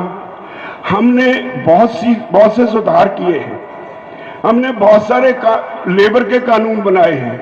अगर आपके ये कानून आज वापस ले लिए, कल को लेबर वाले आके बैठ जाएंगे। मैं एकदम उन्होंने कहा भी मंत्री जी जे इन्ने पाप कीते हैं तो इको बारी गंगा नहा लो, सारे वापस ले लो। उन्होंने कोई जवाब नहीं आया। सब तो सीनियर मंत्री मीटिंग च उठ के चला गया। ये कहते ने ਇਹਦੇ ਚ ਕਾਲਾ ਕੀ ਆ ਸਾਨੂੰ ਦੱਸ ਦਿਓ। ਇੱਕ ਇੱਕ ਦਾਣਾ ਕਾਲਾ ਦਾਲ ਦਾ, ਇੱਕ ਇੱਕ ਦਾਣਾ ਕਾਲਾ ਹੈ, ਔਰ ਜਿਹੜੀ ਨੀਅਤ ਹੈ ਉਹ ਤੁਹਾਡੀ ਜ਼ਮੀਨ ਤੇ ਅੱਖ ਹੈ। ਮੈਂ ਪੁੱਛਿਆ ਇੱਕ ਮੀਟਿੰਗ 'ਚ ਵੀ ਮੈਨੂੰ ਇਹ ਦੱਸਿਓ ਜੇ ਇੱਥੇ ਦੇ ਕਿਸਾਨਾਂ ਨੂੰ ਵਿਹਲੇ ਕਰਨਾ ਹੈ, ਉਹਨਾਂ ਦੇ ਨਾਲ ਖੇਤ ਮਜ਼ਦੂਰ ਨੇ, 86% ਆਬਾਦੀ ਆਪਣੀ ਰੋਟੀ ਖੇਤੀ 'ਚੋਂ ਕਮਾਉਂਦੀ ਹੈ। ਕੋਈ 90-95 ਕਰੋੜ ਲੋਕ ਨੇ ਜਿਨ੍ਹਾਂ ਦੀ ਰੋਜੀ ਰੋਟੀ ਖੇਤੀ ਵਿੱਚੋਂ ਹੈ। ਤੁਸੀਂ ਇਹ ਸਾਰਾ ਮਾਡਲ ਬਦਲ ਦਿਓਗੇ, ਉਹ ਅਨਪੜ੍ਹ ਨੇ। ਸਾਡੀ ਪੰਜਾਬੀ ਯੂਨੀਵਰਸਿਟੀ ਪਟਿਆਲਾ ਦੀ ਇੱਕ ਰਿਪੋਰਟ ਹੈ, ਉਹਨਾਂ ਦੀ ਇੱਕ ਸਟੱਡੀ ਹੈ ਬਈ ਪੰਜਾਬ ਜਿਹਨੂੰ ਤੁਸੀਂ ਬਹੁਤ ਅੱਗਾ ਵਧੂ ਸਟੇਟ ਕਹਿੰਦੇ ਹੋ, ਉਹ ਸਟੇਟ ਵਿੱਚ ਕਿਸਾਨਾਂ ਦਾ ਹਾਲ ਇਹ ਹੈ ਬਈ 65% ਕਿਸਾਨ 10ਵੀਂ ਜਮਾਤ ਪਾਸ ਨਹੀਂ ਕਰ ਸਕੇ, 75% ਖੇਤ ਮਜ਼ਦੂਰ 10ਵੀਂ ਫੇਲ ਨੇ। ਤੇ ਜਿਨ੍ਹਾਂ ਲੋਕਾਂ ਦੇ 10ਵੀਂ ਜਮਾਤ ਪਾਸ ਨਹੀਂ ਹੋਈ, ਉਹਨਾਂ ਦੇ ਸਰਕਾਰ ਦੀਆਂ ਘੁਣਤਰਾਂ ਉਹ ਕਿਵੇਂ ਸਮਝਣਗੇ? ਇਹਨਾਂ ਲੋਕਾਂ ਕੋਲ ਕੋਈ ਸਕਿੱਲ ਨਹੀਂ, ਕੋਈ ਹੁਨਰ ਨਹੀਂ, ਅਨਪੜ੍ਹ ਨੇ, ਅੱਧ ਪੜ੍ਹੇ ਨੇ। ਤੁਸੀਂ ਜ਼ਮੀਨਾਂ ਲੈ ਲਓਗੇ, ਐਡੀ ਵੱਡੀ ਪੱਧਰ ਤੇ ਜਿਹੜੇ ਲੋਕ ਬੇਰੁਜ਼ਗਾਰ ਹੋਣਗੇ, ਉਹਨਾਂ ਨੂੰ ਰੁਜ਼ਗਾਰ ਕਿੱਥੋਂ ਦਿਓਗੇ? ਕੋਈ ਜਵਾਬ ਨਹੀਂ, ਕੋਈ ਜਵਾਬ ਨਹੀਂ ਸਰਕਾਰ ਕੋਲ। ਹਰ ਕਾਨੂੰਨ ਤੇ ਇੱਕ ਇੱਕ ਕਲੌਜ਼ ਤੇ 3 ਵਾਰੀ ਬਹਿਸ ਕਰ ਲਈ। 3 ਵਾਰੀ ਬਹਿਸ ਕਰਨ ਤੋਂ ਬਾਅਦ ਜਦੋਂ ਨਹੀਂ ਬੋਲੇ, ਤੁਸੀਂ ਪੜ੍ਹਿਆ ਹੋਣਾ ਪ੍ਰੈਸ 'ਚ, ਅਸੀਂ ਸਾਰੇ ਅੱਕ ਗਏ। ਬਹਿਸ ਕਰ ਕਰਕੇ 4-4 5-5 ਘੰਟੇ ਦੀਆਂ ਮੀਟਿੰਗਾਂ ਵਿੱਚ ਅਸੀਂ ਸਾਰਿਆਂ ਨੇ ਯੈਸ ਔਰ ਨੋ ਲਿਖ ਕੇ ਤਖਤੀਆਂ ਉਹਨਾਂ ਦੇ ਮੂਹਰੇ ਕਰਤੀਆਂ। ਸਾਨੂੰ ਦੱਸੋ ਵਾਪਸ ਲੈਂਦੇ ਹੋ ਕਿ ਨਹੀਂ? ਕੋਈ ਜਵਾਬ ਨਹੀਂ। ਅਸੀਂ 1 ਘੰਟਾ ਚੁੱਪ ਕਰਕੇ ਮੌਨ ਧਾਰ ਕੇ ਪ੍ਰੋਟੈਸਟ ਵਜੋਂ ਯੈਸ ਔਰ ਨੋ ਦੀਆਂ ਤਖਤੀਆਂ ਲੈ ਕੇ ਬੈਠੇ ਰਹੇ। ਮੰਤਰੀਆਂ ਕੋਲ ਕੋਈ ਜਵਾਬ ਨਹੀਂ। ਸਾਨੂੰ ਠੋਰਦੇ ਰਹੇ ਵੀ ਕੋਈ ਬੋਲੂ, ਕੋਈ ਬੋਲੇ ਨਾ। ਮੀਟਿੰਗ ਬਰਖਾਸਤ ਹੋ ਗਈ। 11 ਮੀਟਿੰਗਾਂ ਭਰਾਵੋ ਹੋਈਆਂ, ਕੋਈ ਇਹਨਾਂ ਕੋਲ ਜਵਾਬ ਨਹੀਂ। ਇਹ ਮੰਨਦੇ ਨੇ ਵੀ ਸਾਡੇ ਕੋਲੋਂ ਬਣ ਗਏ ਕਾਨੂੰਨ ਗਲਤ, ਸਾਡਾ ਕਿਸੇ ਤਰ੍ਹਾਂ ਖਹਿੜਾ ਛੱਡੋ, ਰਿਪੀਲ ਸ਼ਬਦ ਨਾ ਵਰਤੋ। ਜਾਂ ਤਾਂ ਸਾਨੂੰ ਇੱਕ ਮੀਟਿੰਗ 'ਚ ਕਹਿੰਦੇ ਰਿਪੀਲ ਦਾ ਬਦਲ ਕੋਈ ਸ਼ਬਦ ਦੱਸ ਦਿਓ। ਅਸੀਂ ਕਿਹਾ ਦੱਸ ਦਿੰਦੇ ਹਾਂ, ਉਹ ਵੀ ਦੱਸ ਦਿੰਦੇ, ਪਰ ਸਾਨੂੰ ਇਹ ਦੱਸੋ ਤੁਸੀਂ ਕਾਨੂੰਨ ਬਣਾਏ ਕਿਉਂ? ਮੇਰੇ ਤੋਂ ਪਹਿਲਾਂ ਵਕੀਲ ਸਾਹਿਬ ਬੋਲ ਰਹੇ ਸੀ, ਸੇਖੋਂ ਸਾਹਿਬ। ਮੀਟਿੰਗ 'ਚ ਅਸੀਂ ਪੁੱਛਿਆ ਵੀ ਸਾਡੇ ਦੇਸ਼ ਦਾ ਇੱਕ ਸੰਵਿਧਾਨ ਹੈ, ਸੰਵਿਧਾਨ ਦੀ 7th ਸ਼ਡਿਊਲ ਵਿੱਚ 3 ਲਿਸਟਾਂ ਨੇ। ਇੱਕ ਲਿਸਟ ਵਿੱਚ ਉਹ ਕਾਨੂੰਨ ਨੇ, ਉਹ ਸਾਰੇ ਕਾਨੂੰਨ ਨੇ ਜਿਹੜੇ ਸੂਬੇ ਦੀ ਸਰਕਾਰ ਬਣਾ ਸਕਦੀ ਹੈ। ਇੱਕ ਲਿਸਟ ਵਿੱਚ ਉਹ ਕਾਨੂੰਨ ਨੇ ਜਿਹੜੀ ਸੈਂਟਰ ਬਣਾ ਸਕਦੀ ਹੈ। ਇੱਕ ਲਿਸਟ ਐਸੀ ਹੈ ਜਿੱਥੇ ਸੈਂਟਰ ਤੇ ਸਟੇਟ ਦੋਨੋਂ ਕਾਨੂੰਨ ਬਣਾ ਸਕਦੇ ਨੇ। ਸੂਬੇ ਦੀ ਲਿਸਟ ਵਿੱਚ 13 ਨੰਬਰ ਤੇ 12 ਨੰਬਰ ਤੇ ਇਹ ਲਿਖਿਆ ਵੀ ਖੇਤੀ ਰਾਜਾਂ ਦਾ ਵਿਸ਼ਾ ਹੈ। ਅਕਾਲੀ ਵੱਧ ਅਧਿਕਾਰਾਂ ਦੀ ਗੱਲ ਕਰਦੇ ਸੀ, ਇਹ ਤਾਂ ਵਿਚਾਲੇ ਛੱਡ ਗਏ, ਪਰ ਅਸੀਂ ਫੜ ਲਿਆ ਹੈ ਵੀ ਇਹ ਤਾਂ ਵੱਧ ਅਧਿਕਾਰਾਂ ਦਾ ਵਿਸ਼ਾ, ਤੁਸੀਂ ਦਖਲ ਨਹੀਂ ਦੇ ਸਕਦੇ। ਐਗਰੀਕਲਚਰ ਮਾਰਕੀਟਿੰਗ 18 ਨੰਬਰ ਤੇ ਦਰਜ ਹੈ, ਇਹ ਵੀ ਰਾਜਾਂ ਦਾ ਵਿਸ਼ਾ ਹੈ, ਤੁਸੀਂ ਇਹਦੇ 'ਚ ਕਿਉਂ ਦਖਲ ਦਿੱਤਾ? ਕਹਿੰਦੇ ਜੀ 33 ਨੰਬਰ ਐਂਟਰੀ ਹੈ ਜਿਹੜੀ ਸਾਂਝੀ ਲਿਸਟ, ਕੰਕਰੈਂਟ ਲਿਸਟ ਦੇ ਵਿੱਚ, ਉਹਦੇ ਮੁਤਾਬਕ ਅਸੀਂ ਇਹ ਕਾਨੂੰਨ ਬਣਾਏ। ਮੈਂ ਕਿਹਾ ਜੀ ਮੈਨੂੰ ਇੱਕ ਦੱਸਿਓ, ਇਹ ਕਿਸਾਨਾਂ ਵਾਸਤੇ ਤਾਂ ਬਣੇ ਨਹੀਂ, ਤੁਸੀਂ ਕਾਨੂੰਨ ਦਾ ਨਾਮ ਇਹ ਟ੍ਰੇਡ ਵਾਸਤੇ ਲਿਖਿਆ, ਟ੍ਰੇਡ ਵਾਸਤੇ ਵਪਾਰ ਵਾਸਤੇ ਕਾਨੂੰਨ ਬਣਾਏ ਨੇ, ਕਿਸਾਨਾਂ ਲਈ ਕਾਨੂੰਨ ਨਹੀਂ ਬਣਾਏ। ਇਹਦੇ 'ਚ ਲਿਖਿਆ ਹੈ ਫੂਡ ਸਟਫ, ਤੁਸੀਂ ਫੂਡ ਸਟਫ ਵਾਸਤੇ ਕਾਨੂੰਨ ਬਣਾ ਸਕਦੇ ਹੋ। ਅਸੀਂ ਫੂਡ ਸਟਫ ਤਾਂ ਪੈਦਾ ਹੀ ਨਹੀਂ ਕਰਦੇ, ਅਸੀਂ ਫੂਡ ਗ੍ਰੇਨ ਪੈਦਾ ਕਰਦੇ ਹਾਂ। ਅਸੀਂ ਕਣਕ ਪੈਦਾ ਕਰਦੇ ਹਾਂ, ਸਿੱਧਾ ਆਟਾ ਨਹੀਂ ਪੈਦਾ ਕਰਦੇ। ਆਟਾ ਫੂਡ ਸਟਫ ਹੈ, ਕਣਕ ਫੂਡ ਗ੍ਰੇਨ ਹੈ। ਅਸੀਂ ਝੋਨਾ ਪੈਦਾ ਕਰਦੇ ਹਾਂ, ਸਿੱਧੇ ਚੌਲ ਨਹੀਂ ਕਰਦੇ। ਝੋਨਾ ਫੂਡ ਗ੍ਰੇਨ ਹੈ, ਚੌਲ ਫੂਡ ਸਟਫ ਹੈ। ਹਰ ਚੀਜ਼ ਜੋ ਅਸੀਂ ਪੈਦਾ ਕਰਦੇ ਹਾਂ ਉਹ ਫੂਡ ਗ੍ਰੇਨ ਹੈ। ਅਸੀਂ ਤਾਂ ਮੰਡੀ 'ਚ ਜਾਂਦੇ ਹਾਂ, ਵਪਾਰ ਕਰਨ ਲਈ ਨਹੀਂ ਜਾਂਦੇ, ਅਸੀਂ ਮੰਡੀਕਰਨ ਕਰਨ ਲਈ ਜਾਂਦੇ ਹਾਂ। ਮਾਰਕੀਟਿੰਗ ਤੇ ਐਗਰੀਕਲਚਰ ਦੋਨੋਂ ਸਟੇਟ ਸਬਜੈਕਟ ਹੈ, ਤੁਸੀਂ ਇਹਦੇ 'ਚ ਦਖਲ ਨਹੀਂ ਦੇ ਸਕਦੇ। ਉਹ ਇੱਕ ਕੇਸ ਚੱਕ ਕੇ ਬਹਿ ਗਏ, ਕਹਿੰਦੇ ਜੀ ਆਹ ਦੇਖੋ ਜੀ ਇੱਕ ਕੇਸ ਸਾਡੇ ਹੱਕ 'ਚ ਫੈਸਲਾ ਹੋਇਆ। ਮੈਂ ਕਿਹਾ ਅਗਲੀ ਤਰੀਕ ਤੇ ਮੈਂ 10 ਕੇਸ ਲੈ ਕੇ ਆऊं ਜਿਨ੍ਹਾਂ 'ਚ ਲਿਖਿਆ ਹੋਊ ਸਾਡੇ ਹੱਕ 'ਚ ਫੈਸਲਾ ਹੋਇਆ। ਕਿਉਂ ਗੁੰਮਰਾਹ ਕਰਦੇ ਹੋ? ਮੈਂ ਇੱਕ ਮੀਟਿੰਗ 'ਚ 7 ਪਾਰਲੀਮੈਂਟ ਦੇ ਸਵਾਲਾਂ ਦੇ ਜਵਾਬ ਲੈ ਕੇ ਚਲਾ ਗਿਆ। ਮੈਂ ਮੰਤਰੀ ਜੀ ਨੂੰ ਕਿਹਾ ਵੀ ਮੰਤਰੀ ਜੀ ਇੰਨਾ ਨੰਬਰ ਸਵਾਲ ਫਲਾਣੇ MP ਦਾ ਇਸ ਤਰੀਕ ਨੂੰ ਤੁਸੀਂ ਜਵਾਬ ਦਿੱਤਾ ਹੈ ਵੀ ਖੇਤੀ ਰਾਜਾਂ ਦਾ ਵਿਸ਼ਾ ਹੈ, ਆ ਮੇਰੇ ਕੋਲ ਹੈ। ਇੰਨਾ ਨੰਬਰ ਸਵਾਲ ਫਲਾਣੇ MP ਦਾ ਇਸ ਤਰੀਕ ਨੂੰ ਤੁਸੀਂ ਜਵਾਬ ਦਿੱਤਾ ਹੈ ਖੇਤੀ ਮਾਰਕੀਟਿੰਗ ਰਾਜਾਂ ਦਾ ਵਿਸ਼ਾ ਹੈ। ਮੈਂ 7 ਪੜ੍ਹਤੇ, ਮੈਨੂੰ ਦੱਸਿਓ ਫਿਰ ਹੁਣ ਇਹ ਤੁਹਾਡਾ ਤੁਸੀਂ ਇਹਦੇ 'ਚ ਹੱਥ ਕਿਉਂ ਪਾਇਆ? कोई जवाब नहीं आया। हाँ मैंने कहा होगा, हाँ मैंने कहा होगा। 5 मिनट बैठा, अच्छा आप बैठ के कुछ सोचो, मैं जरा हो आऊं, उठ के अपने कमरे चला गया। एडे बेईमान अज तक भरावो, मैं इंदिरा गांधी प्रधानमंत्री सी, दुध के मोर्चे का तुहाडा फैसला उहदे कोलों घुरकी दे के करवाया सी। बड़े प्रधानमंत्रियों ने बाह पिया, मैनू अज दा प्रधानमंत्री सब तो ज्यादा ड्रामेबाज, सब तो वड्डा झूठा, सब तो बड़ा बेईमान नजर आता है।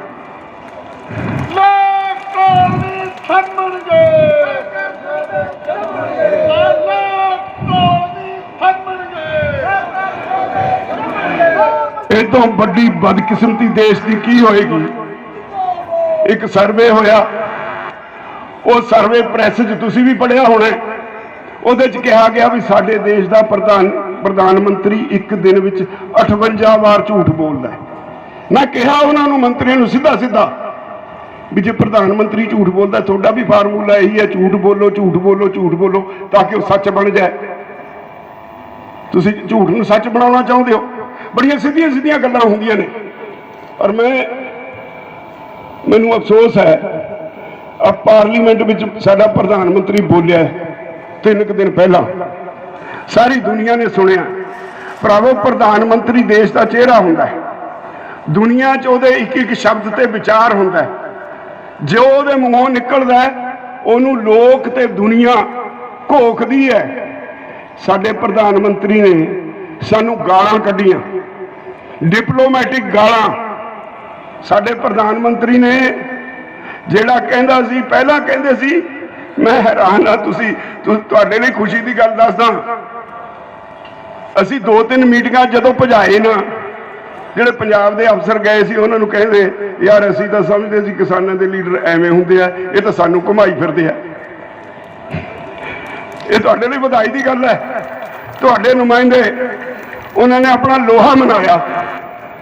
कोई एक गल का जवाब तो सानू देण जिहदे नाल असीं धरवास करिए। सरकार ने किते इत्थे ठीक कीता, सारा प्लान गलत, मुढ़ तो अखीर तक सारा कानून गलत। इसेंशियल कमोडिटीज एक्ट बनाया, आम शहरियों को प्रभावित करता है।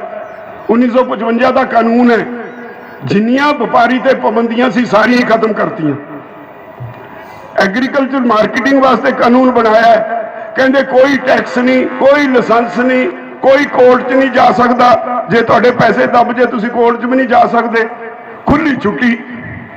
ਅਸੀਂ ਉਹਨੂੰ ਪੁੱਛਿਆ, ਮੱਧ ਪ੍ਰਦੇਸ਼ ਵਿੱਚ ਹੁਣੇ ਇੱਕ ਸਕੈਂਡਲ ਹੋਇਆ, ਇੱਕ ਕੰਪਨੀ ਪਤਾ ਨਹੀਂ ਕਿੰਨੇ ਕਰੋੜ ਦਾ ਮਾਲ ਕਿਸਾਨਾਂ ਤੋਂ ਖਰੀਦ ਕੇ ਤੁਰ ਗਈ, ਉਹ ਲੱਭਦਾ ਹੀ ਨਹੀਂ। ਅਸੀਂ ਕਿਹਾ ਤੇਰੀ ਸਟੇਟ 'ਚ ਇਹ ਹੋ ਗਿਆ, ਇੱਥੇ ਕੀ ਹੋ? ਇੱਕ ਗੱਲ ਮੇਰੀ ਯਾਦ ਰੱਖਿਓ, ਜੇ ਆ ਮੰਡੀ ਨਾ ਰਹੀ ਹੋਏਗਾ ਕੀ? ਬਿਹਾਰ ਨੇ 2006 ਵਿੱਚ APMC ਐਕਟ ਖਤਮ ਕਰ ਦਿੱਤਾ ਸੀ, ਮੰਡੀ ਦਾ ਕਾਨੂੰਨ ਖਤਮ ਕਰ ਦਿੱਤਾ ਸੀ। ਐਤਕੀ ਸਾਡੇ ਵਰਕਰਾਂ ਨੇ, ਸਾਰੀਆਂ ਜਥੇਬੰਦੀਆਂ ਦੇ ਵਰਕਰਾਂ ਨੇ, ਉਹਨਾਂ ਦਿਨਾਂ ਵਿੱਚ ਅਸੀਂ ਰੇਲਵੇ ਲਾਈਨਾਂ ਤੇ ਬੈਠੇ ਸੀ ਜਦੋਂ ਝੋਨਾ ਖਰੀਦ ਹੋ ਰਿਹਾ ਸੀ, ਇਹਨਾਂ ਨੇ ਥਾਂ ਥਾਂ ਟਰੱਕ ਫੜੇ, ਬਿਹਾਰ ਤੋਂ ਆਏ, ਫੜੇ UP ਤੋਂ ਆਏ। ਕੀ ਭਾਅ ਖਰੀਦਿਆ ਸੀ? ਬਿਹਾਰ 'ਚ 900 ਰੁਪਏ ਝੋਨਾ ਖਰੀਦਿਆ, ਇੱਥੇ 1888 ਕਿਸਾਨਾਂ ਦੇ ਨਾਂ ਤੇ ਉਹਨਾਂ ਨੇ ਲਿਆ ਕੇ ਵੇਚ ਲਿਆ। UP 'ਚ 1200 ਰੁਪਏ ਝੋਨਾ ਖਰੀਦਿਆ, ਇੱਥੇ ਲਿਆ ਕੇ 1888 ਨੂੰ ਵੇਚ ਲਿਆ।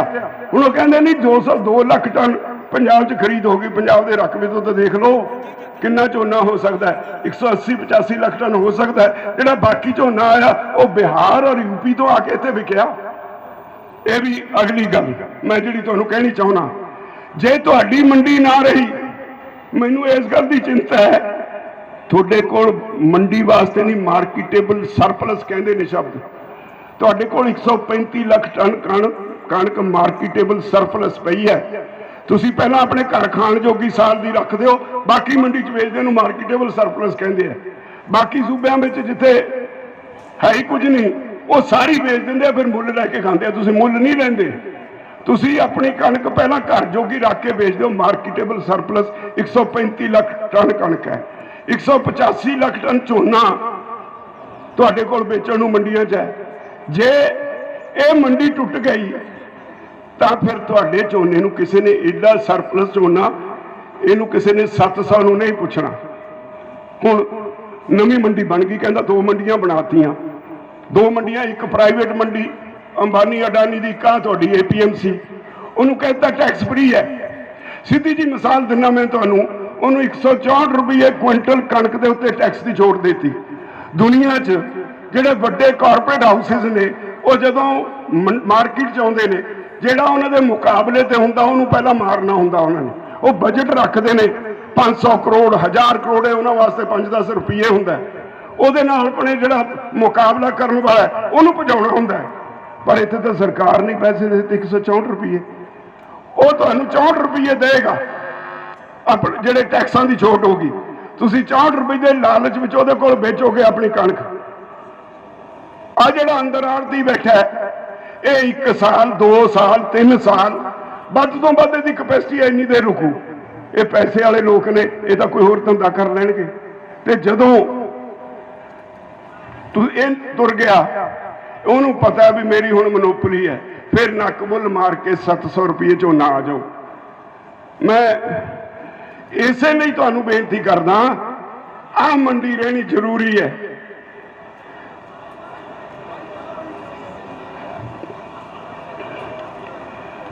तो ਭਰਾਵੋ ਸਥਿਤੀ ਇਸ ਪਾਸੇ ਨੂੰ ਜਾ ਰਹੀ ਹੈ। ਜੇ ਤੁਸੀਂ ਸਾਰਾ ਕੇਂਦਰ ਦਾ ਵਤੀਰਾ ਦੇਖੋ, ਕਦੇ ਅੱਜ ਉਹਨੇ ਕਹਿਤਾ ਜੀ ਇਹ ਤਾਂ ਪਵਿੱਤਰ ਅੰਦੋਲਨ ਹੈ, ਜਿਹੜਾ ਤੁਹਾਨੂੰ ਗਾਲਾਂ ਕੱਢਦਾ ਸੀ, ਇਹ ਗਲੀਆਂ ਦੇ ਕੀੜੇ ਨੇ, ਇਹ ਸ਼ਬਦ ਵਰਤਿਆ ਸੀ ਉਹਨੇ ਤੁਹਾਨੂੰ ਗਲੀਆਂ ਦੇ ਕੀੜੇ ਕਿਹਾ। ਉਹਨੇ ਤੁਹਾਨੂੰ ਅੰਦੋਲਨ ਕਰਨ ਦੀ ਆਦਤ ਹੈ ਕਹਿੰਦੇ ਇਹਨਾਂ ਨੂੰ, ਇਹ ਕਹਿ ਕੇ ਬੜਾ ਲੱਛੇਦਾਰ ਭਾਸ਼ਣ ਦੇ ਕੇ ਜਦੋਂ ਸਾਰੀ ਦੁਨੀਆ ਚੋਂ ਵਿਰੋਧ ਹੋਇਆ, ਫਿਰ ਅੱਜ ਬਦਲ ਕੇ ਕਹਿੰਦਾ ਪਵਿੱਤਰ ਅੰਦੋਲਨ ਹੈ। ਇਸ ਲਈ ਬਹੁਤ ਕੁਝ ਮੈਂ ਲੰਬੀ ਗੱਲ ਕਰ ਸਕਦਾ, ਮੈਨੂੰ ਤੁਹਾਡੇ ਇੱਥੇ ਧੁੱਪ 'ਚ ਬੈਠਿਆਂ ਦਾ ਮੈਨੂੰ ਫਿਕਰ ਹੈ। ਤੁਸੀਂ ਇੰਨੀ ਦੇਰ ਮੈਨੂੰ ਸੁਣਨ ਲਈ, ਸਾਰਿਆਂ ਦੇ ਵਿਚਾਰ ਸੁਣਨ ਲਈ ਇੱਥੇ ਬੈਠੇ, ਮੈਂ ਤੁਹਾਡਾ ਸਾਰਿਆਂ ਦਾ ਧੰਨਵਾਦ ਕਰਦਾ। ਪਰ ਇੱਕ ਗੱਲ ਕਹਿ ਕੇ, ਹਾਂਜੀ, ਇੱਕ ਮੈਂ ਬੇਨਤੀ ਕਰਾਂਗਾ, ਤੁਸੀਂ ਬਹੁਤ ਲੰਬਾ ਇਹ ਅੰਦੋਲਨ ਕੀਤਾ ਹੈ, ਇਸ ਅੰਦੋਲਨ ਤੇ ਸਾਰੀ ਦੁਨੀਆ ਦੀ ਨਿਗਾਹ ਹੈ, ਸਾਰੀ ਦੁਨੀਆ ਵਿੱਚ ਇਹਦੀ ਚਰਚਾ ਹੈ। ਸਰਕਾਰ ਨੂੰ ਕੋਈ ਜਵਾਬ ਨਹੀਂ ਆਉਂਦਾ, ਤੁਹਾਡੀ ਸੁਪਰੀਮ ਕੋਰਟ ਨੇ ਸਰਕਾਰ ਨੂੰ ਕਿਹਾ ਸ਼ਾਂਤਮਈ ਅੰਦੋਲਨ ਕਰਨਾ ਕਿਸਾਨਾਂ ਦਾ ਕਾਨੂੰਨੀ ਵਿਧਾਨਕ ਹੱਕ ਹੈ, ਤੇ ਜੇ ਸ਼ਾਂਤਮਈ ਬੈਠੇ ਨੇ ਤੁਸੀਂ ਇਹਨਾਂ ਤੇ ਪੁਲਿਸ ਫੋਰਸ ਨਹੀਂ ਵਰਤ ਸਕਦੇ। ਇਹ ਤੋਂ ਇਲਾਵਾ ਇੰਟਰਨੈਸ਼ਨਲ ਹਿਊਮਨ ਰਾਈਟਸ ਕਮਿਸ਼ਨ ਨੇ ਕਿਹਾ ਹਿੰਦੁਸਤਾਨ ਦੇ ਕਿਸਾਨ ਸ਼ਾਂਤਮਈ ਅੰਦੋਲਨ ਕਰ ਰਹੇ ਨੇ, ਉਹਨਾਂ ਦਾ ਅਧਿਕਾਰ ਹੈ। ਸਰਕਾਰ ਨੇ ਉਹਨਾਂ ਦੇ ਉੱਤੇ ਪਾਣੀ ਦੀਆਂ ਬੁਛਾੜਾਂ ਕਿਉਂ ਮਾਰੀਆਂ, ਟੀਅਰ ਗੈਸ ਕਿਉਂ ਛੱਡੀ, ਭਾਰਤ ਸਰਕਾਰ ਜਵਾਬ ਦੇਵੇ। ਦੁਨੀਆ ਦੇ ਪੱਧਰ ਤੇ ਯੂਨਾਈਟਿਡ ਨੇਸ਼ਨਸ ਤੁਹਾਡੇ ਇਹਨਾਂ ਕਾਨੂੰਨਾਂ ਤੇ ਚਰਚਾ ਹੋਈ, ਅੱਜ ਤੱਕ ਇੱਕਾ ਨਵਾਂ ਵਰਤਾਰਾ ਕਦੀ ਨਹੀਂ ਦੇਖਿਆ। ਅਮਰੀਕਾ 'ਚ ਕੋਈ ਵੀ ਰਾਸ਼ਟਰਪਤੀ ਨਵਾਂ ਬਣਦਾ ਹੈ ਜਾਂ ਸਾਡੇ ਇੱਥੇ ਬਣਦਾ ਹੈ, ਇੱਕ ਦੂਜੇ ਨੂੰ ਵਧਾਈ ਦਿੰਦੇ ਨੇ। ਅਮਰੀਕਾ 'ਚ ਨਵਾਂ ਰਾਸ਼ਟਰਪਤੀ ਆਇਆ, ਅੱਜ ਤੱਕ ਮੋਦੀ ਜੀ ਨੂੰ ਟੈਲੀਫੋਨ ਕਿਉਂ ਨਹੀਂ ਕੀਤਾ ਉਹਨੇ, ਫਤਿਹ ਫਤੂਹੀ ਵੀ ਕਿਉਂ ਨਹੀਂ ਹੋਈ, ਕਿਉਂਕਿ ਉੱਥੇ ਵੀ ਸਮਝਦੇ ਨੇ ਵੀ ਇਹਨੇ ਗਲਤ ਕੀਤਾ। ਉੱਦਾਂ ਅਮਰੀਕਾ ਲਈ ਇਹ ਪਾਲਿਸੀਆਂ ਉਹਦੇ ਹਿੱਤ 'ਚ ਨੇ, ਪਰ ਜਿਹੜਾ ਕਿਸਾਨਾਂ ਨਾਲ ਮਨੁੱਖੀ ਅਧਿਕਾਰਾਂ ਦਾ ਉਲੰਘਣ ਹੋ ਰਿਹਾ ਹੈ ਉਹਦੀ ਵਿਰੋਧਤਾ ਉਹ ਵੀ ਕਰਦੇ ਨੇ। ਤੁਹਾਡੇ ਕਾਨੂੰਨਾਂ ਦੇ ਉੱਤੇ ਆਸਟ੍ਰੇਲੀਆ 'ਚ ਬਹਿਸ ਹੋ ਚੁੱਕੀ, ਤੁਹਾਡੇ ਇਹਨਾਂ ਕਾਨੂੰਨਾਂ ਤੇ ਨਿਊਜ਼ੀਲੈਂਡ ਦੀ ਪਾਰਲੀਮੈਂਟ 'ਚ ਬਹਿਸ ਹੋ ਚੁੱਕੀ, ਤੁਹਾਡੇ ਇਹਨਾਂ ਕਾਨੂੰਨਾਂ ਦੇ ਉੱਤੇ ਇੰਗਲੈਂਡ ਦੀ ਬਹਿਸ ਵਿੱਚ ਸਪੈਸ਼ਲ ਸੈਸ਼ਨ ਬੁਲਾਇਆ ਜਾ ਰਿਹਾ ਹੈ। ਤਾਂ ਮੋਦੀ ਜੀ ਨੂੰ ਇਕੱਲੇ ਨੂੰ ਇਹ ਕਾਨੂੰਨ ਪਿਆਰੇ ਨੇ, ਸਾਰੀ ਦੁਨੀਆ ਕਹਿਣ ਲੱਗ ਪਈ ਇਹ ਕਾਨੂੰਨਾਂ ਨਾਲ ਸਾਰੇ ਦੇਸ਼ ਦਾ ਬੇੜਾ ਗਰਕ ਹੋ ਜਾਏਗਾ, ਪਰ ਮੋਦੀ ਜੀ ਨੂੰ ਇਹ ਕਾਨੂੰਨਾਂ ਨਾਲ ਇਸ ਲਈ ਪਿਆਰ ਹੈ। ਮੈਨੂੰ ਕੱਲ ਕੋਈ ਕਹਿੰਦਾ ਸੀ ਵੀ ਦੋ ਗੁਜਰਾਤੀ ਬਾਣੀਆਂ ਨੂੰ ਦੇਸ਼ ਲੁਟਾਈ ਜਾ ਰਹੇ ਨੇ, ਲੈਣ ਵਾਲੇ ਵੀ ਅੰਬਾਨੀ ਅਡਾਨੀ ਦੋਏ ਗੁਜਰਾਤੀ, ਅਮਿਤ ਸ਼ਾਹ ਤੇ ਮੋਦੀ ਦੋਏ ਗੁਜਰਾਤੀ, ਰੇਲਵੇ ਉਹਨਾਂ ਕੋਲ, ਦੇਸ਼ ਦੇ ਵਧੀਆ ONGC ਦੇ ਜਿਹੜੇ ਰਿਫਾਈਨਰੀਆਂ ਨੇ ਉੱਥੇ ਤਾਂ ਤੇਲ ਸਾਫ਼ ਨਹੀਂ ਹੁੰਦਾ, ਪਰ ਅਡਾਨੀਆਂ ਦੀ ਰਿਫਾਈਨਰੀ 'ਚ ਤੇਲ ਸਾਫ਼ ਹੁੰਦਾ ਹੈ। ਤੇਲ ਦੇ ਸੈਕਟਰ 'ਚ ਉਹ, ਰੇਲਵੇ 'ਚ ਉਹ, ਕਮਿਊਨੀਕੇਸ਼ਨ 'ਚ ਉਹ, ਡਿਫੈਂਸ 'ਚ ਉਹ, ਕਿਹੜਾ ਸੈਕਟਰ ਛੱਡਿਆ? ਆ ਜਿਹੜਾ ਬਜਟ ਪੇਸ਼ ਹੋਇਆ ਚੌਕਸ ਹੋ ਜਾਓ। ਮੇਰੇ ਕੋਲ 4 ਦਿਨ ਪਹਿਲਾਂ ਕੋਈ ਕੇਂਦਰ ਦਾ ਇੱਕ ਅਫਸਰ ਆਇਆ, ਆ ਕੇ ਮੇਰੇ ਗੋਡੀ ਹੱਥ ਲਾਇਆ, ਮੈਨੂੰ ਕਹਿੰਦਾ ਮੈਂ ਤੁਹਾਡੇ ਦਰਸ਼ਨ ਕਰਨ ਆਇਆ, ਤੁਸੀਂ ਐਡਾ ਵੱਡਾ ਅੰਦੋਲਨ ਜਿਹਨੇ ਸਾਰੀ ਦੁਨੀਆ 'ਚ ਗੂੰਜ ਪਾ ਦਿੱਤੀ ਉਹ ਖੜਾ ਕੀਤਾ ਹੈ, ਪਰ ਨਾਲ ਤੁਹਾਨੂੰ ਇਹ ਵੀ ਦੱਸਣ ਆਇਆ 3 ਮਹੀਨੇ ਤੋਂ ਵੱਧ ਸਮਾਂ ਨਹੀਂ ਹੈ, ਦੇਸ਼ 'ਚ ਹਫੜਾ ਦਫੜੀ ਫੈਲ ਜਾਣੀ ਹੈ। ਪਹਿਲੀ ਵਾਰੀ ਬਜਟ ਵਿੱਚ ਇਹ ਪ੍ਰੋਵੀਜ਼ਨ ਰੱਖਿਆ ਗਿਆ ਵੀ 12 ਲੱਖ ਕਰੋੜ ਦਾ ਸਰਕਾਰ ਕਰਜ਼ਾ ਲੈਣਾ ਚਾਹੁੰਦੀ ਹੈ ਜਨਤਾ ਤੋਂ, ਜਨਤਾ ਵਿੱਚ ਕਰਜ਼ੇ ਤੇ ਬੌਂਡ ਫਲੋਟ ਕੀਤੇ ਜਾਣਗੇ। ਅੱਜ ਤੱਕ ਇਤਿਹਾਸ 'ਚ ਕਦੇ ਨਹੀਂ ਹੋਇਆ। ਇਹ ਵੀ ਨਵੀਂ ਗੱਲ ਹੋਈ ਹੈ। ਕੋਈ 10 ਵੱਡੀਆਂ ਕੰਪਨੀਆਂ ਜਿਹੜੀਆਂ ਮੁਨਾਫੇ 'ਚ ਨੇ ਇਸ ਦੇਸ਼ ਦੀਆਂ, LIC ਵਰਗੀਆਂ, ਉਹਨਾਂ ਨੂੰ ਵੇਚਣ ਦਾ ਪ੍ਰਸਤਾਵ ਬਜਟ 'ਚ ਆਇਆ ਹੈ। ਸਾਰੇ ਬਜਟ ਵਿੱਚ ਸਮਾਜ ਦੇ ਕਿਸੇ ਵਰਗ ਨੂੰ ਕੋਈ ਰਾਹਤ ਨਹੀਂ, ਨਾ ਮੁਲਾਜ਼ਮ ਨੂੰ, ਨਾ ਕਿਸਾਨ ਨੂੰ, ਨਾ ਮਜ਼ਦੂਰ ਨੂੰ, ਨਾ ਕਿਸੇ ਹੋਰ ਸੈਕਟਰ ਨੂੰ। ਜੇ ਰਿਆਇਤ ਦਿੱਤੀ ਹੈ ਤਾਂ ਕਾਰਪੋਰੇਟ ਹਾਊਸਿਸ ਨੂੰ ਕਾਰਪੋਰੇਟ ਟੈਕਸ 'ਚ ਰਿਆਇਤ ਦਿੱਤੀ ਹੈ। ਇਹੋ ਜਿਹੀ ਸਥਿਤੀ 'ਚ ਜੇ ਐਸੈਂਸ਼ੀਅਲ ਕਮੋਡਿਟੀਜ਼ ਐਕਟ ਵਿੱਚ ਛੋਟਾਂ ਦਿੱਤੀਆਂ, ਕਹਿੰਦੇ ਜੀ ਇਹਦਾ ਕੋਈ ਸਟਾਕ ਚੈੱਕ ਨਹੀਂ ਕਰੂ, ਜੇ ਕਿਤੇ ਲੋੜ ਪੈ ਜੇ ਤਾਂ ਦੇਖਾਂਗੇ ਪਿਛਲੇ 5 ਸਾਲ ਦੀ ਐਵਰੇਜ ਮਹਿੰਗਾਈ, ਜੇ ਉਹ 100% ਤੇ ਵੱਧ ਹੋ ਜੂ ਫਿਰ ਅਸੀਂ ਉਹਦਾ ਸਟਾਕ ਚੈੱਕ ਕਰਾਂਗੇ। ਪਰ ਇਹ ਵੀ ਖਿਆਲ ਰੱਖਾਂਗੇ ਵੀ ਕਿਤੇ ਉਹਦੀ ਜਿਹੜੀ ਪ੍ਰੋਸੈਸਿੰਗ ਕੈਪੈਸਿਟੀ ਹੈ ਇੰਡਸਟਰੀ ਦੀ, ਉਹ ਤਾਂ ਨਹੀਂ ਪ੍ਰਭਾਵਿਤ ਹੁੰਦੀ, ਉਹ ਤੋਂ ਵੱਧ ਤਾਂ ਨਹੀਂ ਹੈ। ਇਹ ਵੀ ਧਿਆਨ ਰੱਖਾਂਗੇ ਵੀ ਜਿਹਨੇ ਸਟਾਕ ਕਰਕੇ ਰੱਖਿਆ ਉਹਦਾ ਕੋਈ ਸੌਦਾ ਕੀਤਾ ਹੋਵੇ, ਉਹ ਤਾਂ ਨਹੀਂ ਪ੍ਰਭਾਵਿਤ ਹੁੰਦਾ। ਇਹਦਾ ਮਤਲਬ ਸਾਰਾ ਕਾਨੂੰਨ ਕਾਰਪੋਰੇਟ ਹਾਊਸਿਸ ਨੂੰ ਖੁਸ਼ ਕਰਨ ਲਈ ਬਣਾਇਆ ਗਿਆ। ਇਸੇ ਲਈ ਸ਼ੁਰੂ ਜਦੋਂ ਇਹ ਕਾਨੂੰਨ ਬਣੇ, ਮੈਂ ਓਪਨਲੀ ਕਿਹਾ ਸੀ ਇਹ ਕਾਨੂੰਨ ਸਾਡੀ ਸਰਕਾਰ ਨੇ ਨਹੀਂ ਬਣਾਏ, ਇਹ ਤਾਂ ਕਾਨੂੰਨ ਕਾਰਪੋਰੇਟ ਹਾਊਸਿਸ ਨੇ ਬਣਾਏ, ਕਿਸੇ ਕਾਰਪੋਰੇਟ ਹਾਊਸ ਦੇ CEO ਨੇ ਬਣਾਏ, ਉਹਦੇ ਤੇ ਸਾਡੀ ਸਰਕਾਰ ਨੇ ਤਾਂ ਮੋਹਰ ਲਾਈ ਹੈ। ਤੋ ਭਰਾਵੋ, ਦੇਸ਼ ਖੂਬ ਬਹੁਤ ਧਰਾਤਲ ਵੱਲ ਨੀਵੇਂ ਪੱਧਰ ਨੂੰ ਜਾ ਰਿਹਾ। ਸਮਾਜ ਦੇ ਹਰ ਵਰਗ ਨੂੰ ਬਾਹਰ ਨਿਕਲਣਾ ਪਏਗਾ ਜੇ ਦੇਸ਼ ਬਚਾਉਣਾ। ਤਾਂ ਭਾਜਪਾ ਹਿੰਦੂਤਵ ਦੇ ਮੁੱਦੇ ਤੇ ਇੱਥੇ ਦੀ ਆਬਾਦੀ ਨੂੰ ਵੰਡਣਾ ਚਾਹੁੰਦੀ ਹੈ। ਮੈਨੂੰ ਖੁਸ਼ੀ ਹੈ ਇਸ ਅੰਦੋਲਨ ਨੇ ਭਾਜਪਾ ਦਾ ਇਹ ਏਜੰਡਾ, ਹਿੰਦੂਤਵ ਦਾ, ਜਾਤ ਪਾਤ ਦਾ ਏਜੰਡਾ, ਇਹ ਗੁੱਠੇ ਲਾਤਾ। ਮੈਨੂੰ ਇਸ ਗੱਲ ਦੀ ਖੁਸ਼ੀ ਹੈ। ਇਹ ਅੰਦੋਲਨ ਦੁਨੀਆ ਦਾ ਸਭ ਤੋਂ ਲੰਬਾ ਸਮਾਂ ਚੱਲਣ ਵਾਲਾ ਅੰਦੋਲਨ, ਇਹ ਅੰਦੋਲਨ ਜਿਹਦੇ ਵਿੱਚ ਦੁਨੀਆ ਦੇ ਸਭ ਤੋਂ ਵੱਧ ਲੋਕ ਸ਼ਾਮਲ ਹੋਏ ਹੋਣ, ਇਹ ਅੰਦੋਲਨ ਜਿਹੜਾ ਦੁਨੀਆ ਵਿੱਚ ਸਭ ਤੋਂ ਵੱਧ ਸ਼ਾਂਤਮਈ ਰਿਹਾ ਹੋਵੇ, ਇਹ ਰਿਕਾਰਡ ਕਰਨ ਵਾਲਾ ਅੰਦੋਲਨ ਹੈ। ਇਹ ਅੰਦੋਲਨ ਜਨ ਅੰਦੋਲਨ ਬਣ ਗਿਆ ਹੈ। ਸਮਾਜ ਦਾ ਹਰ ਵਰਗ। ਮੈਂ ਜਦੋਂ ਉੱਥੇ ਦੇਖਦਾ ਟਰਾਲੀ ਵਿੱਚ ਬੈਠੇ ਦੋ ਉਹ ਬੰਦੇ ਜਿਨ੍ਹਾਂ ਦਾ ਪਿੰਡ 'ਚ ਸਿਰ ਵੱਢਵਾਂ ਵੈਰ ਹੈ, ਉਹ ਛੱਡ ਕੇ ਪਾਰਟੀ ਬਾਜੀ ਦੋ ਜੱਫੀ ਪਾ ਕੇ ਇੱਕ ਟਰਾਲੀ 'ਚ ਬੈਠੇ ਨੇ। ਬਹੁਤ ਕੁਝ ਸੋਚ ਦਿੱਤਾ। ਮੈਨੂੰ ਖੁਸ਼ੀ ਹੁੰਦੀ ਹੈ ਜਦੋਂ ਮੈਂ ਉੱਥੇ ਸਟੇਜ ਤੋਂ ਐਡਰੈਸ ਕਰਕੇ ਉਤਰਦਾ ਆਪਣੇ ਬੱਚਿਆਂ ਨੂੰ, ਨੌਜਵਾਨਾਂ ਨੂੰ। ਮੈਂ ਇੱਕੋ ਗੱਲ ਕਹਿਣਾ, ਮੇਰੀ ਗੱਲ ਤੁਸੀਂ ਵੀ ਇਹ ਧਿਆਨ ਨਾਲ ਸੁਣ ਲਿਓ। ਜਦੋਂ ਤੱਕ ਇਹ ਅੰਦੋਲਨ ਸ਼ਾਂਤਮਈ ਰਹੇਗਾ, ਜਿੱਤ ਤੁਹਾਡੀ ਯਕੀਨੀ ਹੈ, ਕੋਈ ਰੋਕ ਨਹੀਂ ਸਕਦਾ। ਜਿੱਦਣ ਇਹਦੇ ਵਿੱਚ ਹਿੰਸਾ ਆ ਗਈ, ਮੋਦੀ ਜਿੱਤ ਜਾਏਗਾ, ਮੋਦੀ ਜਿੱਤ ਜਾਏਗਾ। ਇਹ ਧਿਆਨ ਕਰਨਾ। ਮੈਂ ਆਪਣੇ ਬੱਚਿਆਂ ਨੂੰ ਹਰ ਵਾਰੀ ਇਹ ਕਹਿਣਾ, ਨੌਜਵਾਨਾਂ ਨੂੰ, ਵੀ ਨੌਜਵਾਨੋ ਤੁਹਾਡੇ ਤੇ ਬਹੁਤ ਵੱਡੀ ਜ਼ਿੰਮੇਵਾਰੀ ਹੈ। ਤੁਹਾਨੂੰ ਇੱਥੇ ਦੇ ਪੋਲੀਟੀਸ਼ੀਅਨਾਂ ਨੇ ਅੱਜ ਤੱਕ ਬਹੁਤ ਬਦਨਾਮ ਕੀਤਾ। ਇਹ ਕਹਿੰਦੇ ਜੀ ਇਹ ਨਸ਼ਈ ਨੇ। ਮੈਨੂੰ ਖੁਸ਼ੀ ਹੈ ਜਦੋਂ ਦਾ ਅੰਦੋਲਨ ਸ਼ੁਰੂ ਹੋਇਆ ਕਿਸੇ ਅਖਬਾਰ 'ਚ ਕਦੀ ਖਬਰ ਨਹੀਂ ਆਈ ਵੀ ਇੱਕ ਮੁੰਡਾ ਫਲਾਣੇ ਜਗ੍ਹਾ ਨਸ਼ੇ ਨਾਲ ਮਰ ਗਿਆ। ਕੋਈ ਖਬਰ ਨਹੀਂ ਕਦੇ ਆਉਂਦੀ। ਕਲੰਕ ਲਾ ਦਿੱਤਾ ਸਾਡੇ ਮੁੰਡਿਆਂ ਨੇ। ਔਰ ਮੈਂ ਜਦੋਂ ਉਤਰਦਾ ਮੈਂ ਦੇਖਦਾ ਉਹ ਡਿਸਪਲਿਨ ਵਿੱਚ ਰਹਿ ਕੇ ਉੱਥੇ ਝਾੜੂ ਫੜ ਕੇ ਸਫਾਈ ਕਰਦੇ ਨੇ। ਮੈਂ ਦੇਖਦਾ ਉਹ ਟ੍ਰੈਫਿਕ ਕੰਟਰੋਲ ਕਰਦੇ ਨੇ। ਮੈਂ ਦੇਖਦਾ ਉਹ ਲੰਗਰਾਂ ਵਿੱਚ ਸੇਵਾ ਕਰਦੇ ਨੇ। ਇੱਕੋ ਗੱਲ ਹੈ, ਜੋਸ਼ ਹੈ, ਉਹਦੇ ਨਾਲ ਹੋਸ਼ ਬਹੁਤ ਜ਼ਰੂਰੀ ਹੈ।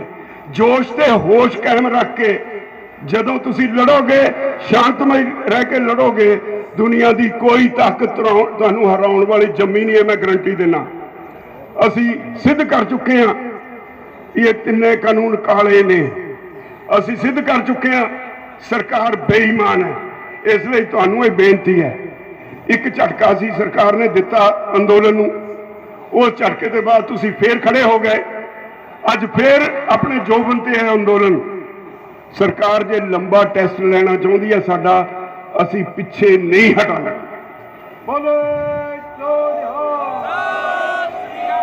ਇਹ ਅੰਦੋਲਨ ਜਿੱਤੇਗਾ, ਇਹ ਅੰਦੋਲਨ ਜਿੱਤੇਗਾ, ਇਹ ਅੰਦੋਲਨ ਜਿੱਤੇਗਾ।